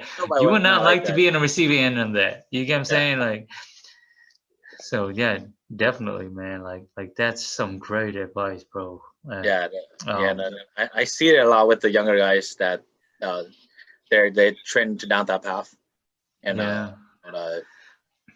and it's actually going backwards than forward. You know, you're not really like I said, you're not giving back to what others gave to you. You're just taking away. That's for real, bro. You know what? Because I listened to a podcast with Isaiah Thomas, and he's a basketball player, and he was like, growing up, he grew up in like Washington, and like Jamal Crawford was his mentor, and Jamal Crawford was like an NBA player already, and Isaiah Thomas at that time was just like a high school kid, and Jamal Crawford's like, hey man, like we're gonna help you out. Just remember though, what we do for you, you got to do for like the next generation, you know, and that's so crucial. I think, but the thing is, I think that's what Cali has that Midwest really has not caught up yet. You know what I mean? Like you guys are able to build generation wise. We have not been able to do that. You know what I mean? Honestly. And it's and I was talking early, way before we started this segment, it would be us as the second or third generation of volleyball. We got to be able to change that. We're gonna change that. You know. Can you talk a little bit about your ventures? So with my new business venture, you know, I want us as our Hmong athlete. No, it doesn't have to be volleyball. It has anything to be a little bit recognized more. You know, and we're gonna try to create something that hopefully we can all collab as a whole, as the community, and maybe we can do something to recognize our players. Give them some incentive that where motivate them to keep doing what they're doing. Because I mean, give me to my knowledge, all great players who stop playing the game is because they have to go support their family. Yeah. They love what they're doing, but they love playing volleyball, they love playing football, they love playing basketball or whatever they're doing. But if they're not making pro, they're not gonna get paid. Yeah. you know, I mean, we don't know how this is gonna go. I don't know how it's gonna go, but I know if we could find a way to play our athletes, pay our athletes, and you know, I mean, of course, we're not gonna get NBA and NFL, Major League Baseball cash. Yeah. No, but I mean, if you know, let's just say you get 30, $40 a tournament, you know, I mean, you're already gonna be playing anyways. Yeah. You know, Yeah. Yeah. I mean, it helps out if you get some Yeah. type of incentive. You know, Yeah. you know, I have talked with a few guys. You know, definitely going to talk more with you guys about it. We're gonna try to find ways to pay our athletes. Yeah. You know, and then give that incentive. You know, so then at least it'll cover if those guys have to work on the weekends.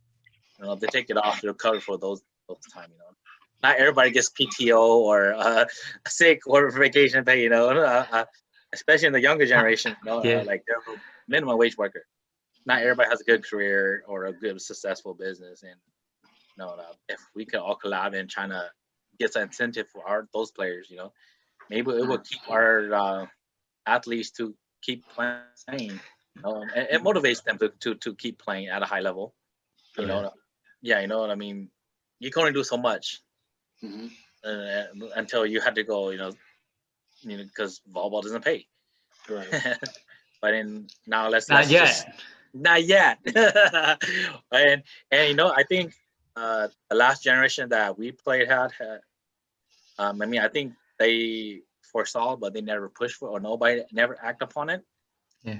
I think that us as volleyball players now know that if we're gonna make a change, we got to do it now. Don't wait till that one person. Don't wait till that person do it. We got to do it now, and then that one person who's gonna make it big will eventually come. We could just be the stepping stone. And then we're gonna hate on him, yeah. Yeah, we're gonna hate on him. He's gonna take all the credit. But if we don't start, nobody's ever gonna start. Yeah, yeah, It starts with one to two couple guys, you know, yeah. and you know, who knows? I mean, if it doesn't work, then it doesn't work. If it works, it's just great. You know, Oh, that's definitely a genuine vision that you have. I think it's a vision amongst a lot of generations, you know, and we'll definitely try to connect you guys, try to connect, you know, you, the people that you're working with.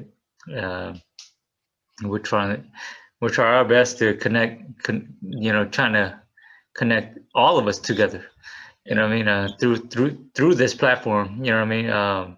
I know this platform is just kind of basic, not as big as other platforms, but we'll try, you know, our best to kind of use our platform and to kind of connect all the missing pieces. You know what I mean? So yeah, no, your vision. I don't think your I don't think your vision is original. I think your vision is something that has been thought of, but your conviction is different. You know, just the way you speak about it, your conviction is like it's do or die. You know what I mean? Like we got to do this. You know what I mean? And I think that's the difference. You know. Yeah, no, I'm pretty sure a few guys had thought about it, but you know, it was never acted upon, or you know, they you know, somebody talked them down, or you know, are you really gonna put that effort to it? What if it doesn't work? You know, and I'm how I see it now is, yeah, there's always gonna whether it doesn't work, but let's say, what if it works? Yeah. You gotta see it that way. What if it works? Yeah, like you gotta stop thinking so negative. Turn it on its Yeah. head, right? Turn it on its head. All this negative stuff, turn it on its head. What if it works? What if what if it just explodes? You know what I mean? Like, yeah, turn it on its head, man. Yeah. And it works, and who knows? Like, damn, you know, and we're all gonna win at the end, you know. Yeah. And nobody's gonna lose, and so you gotta think positive. And when you're already coming in doing anything, it doesn't matter in life. You're coming in and saying that it's not gonna work. It's most likely not gonna work. Yeah. You know, Right. because you're already thinking that it's not working, so you already have a backup plan to a backup plan. Yeah. And like, No. I will just then go do this. But now when you're like, hey, it's gonna work, Yeah. maybe we should keep doing it. You don't have nothing to lean on, and you're like, Yeah. fuck, let's go. Yeah. But that's the thing though. Like it's got to go through couple revisions, right?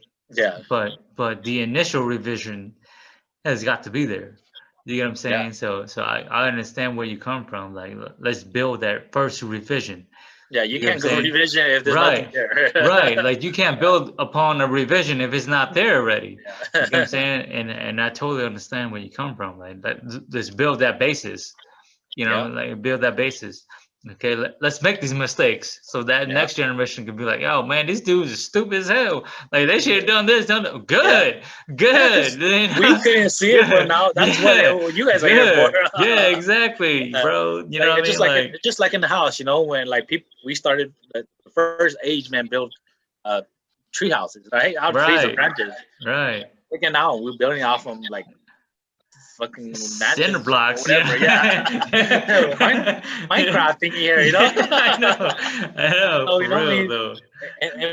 and they couldn't think of it, you know, back then. But that's what we are. We're gonna be them who starts Yeah, somewhere, and hopefully, I see that it will. Somebody yeah. will come in and make it better. You're that dude. You're that dude everybody's gonna hate on.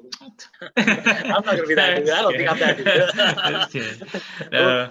we're all gonna be that dude who lays the concrete down for the Yeah. foundation. Yeah, for real. We're For gonna have that real. one guy who's gonna come put the patch of the nail and say, "I built the whole house."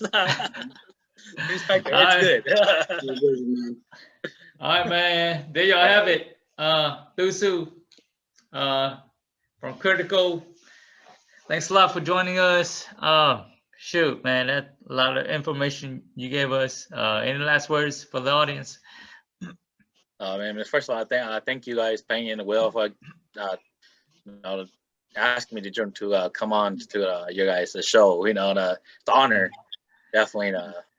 I love and sorry if I talk too damn Bro. much. Hey, I can go on all night, bro. Yeah, it's definitely because I do have a big passion for this, and you know, guys, you know, keep doing what you guys are doing. Yeah. You know, definitely keep pushing. I think you guys are doing something good. You know, just keep going at it, man. Keep going at it. For the audience who are watching this, you know, support these guys. Share the content, guys. Yeah. It doesn't hurt, you know. Share the content, you know, and let it out. Quit hating. Quit hating, man.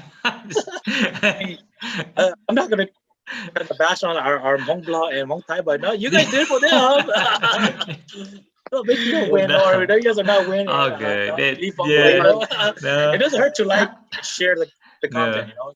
No, we knew when we started. Yeah. It's kind of a specific audience, and all good, bro. Yeah. You know, and we want to thank you too for taking out your time out from away from your kids, your family. For real, bro. On your birthday, on his birthday, he don't even have a beer. Where the hell is your beer at? When I come up to Appleton. Oh, hey, don't come on a weekday. I'm telling you, bro. I'm gonna be there on the weekday, so problem. There's a problem. I'm gonna solve that problem. I gotta hit up my Tilo Kenneth, but you know. Yeah, we're gonna. I'm looking to shoot at Thursday night to be in Appleton, so we're gonna fly because I have to pick up my brother that's traveling. He's gonna land in Milwaukee on Thursday night.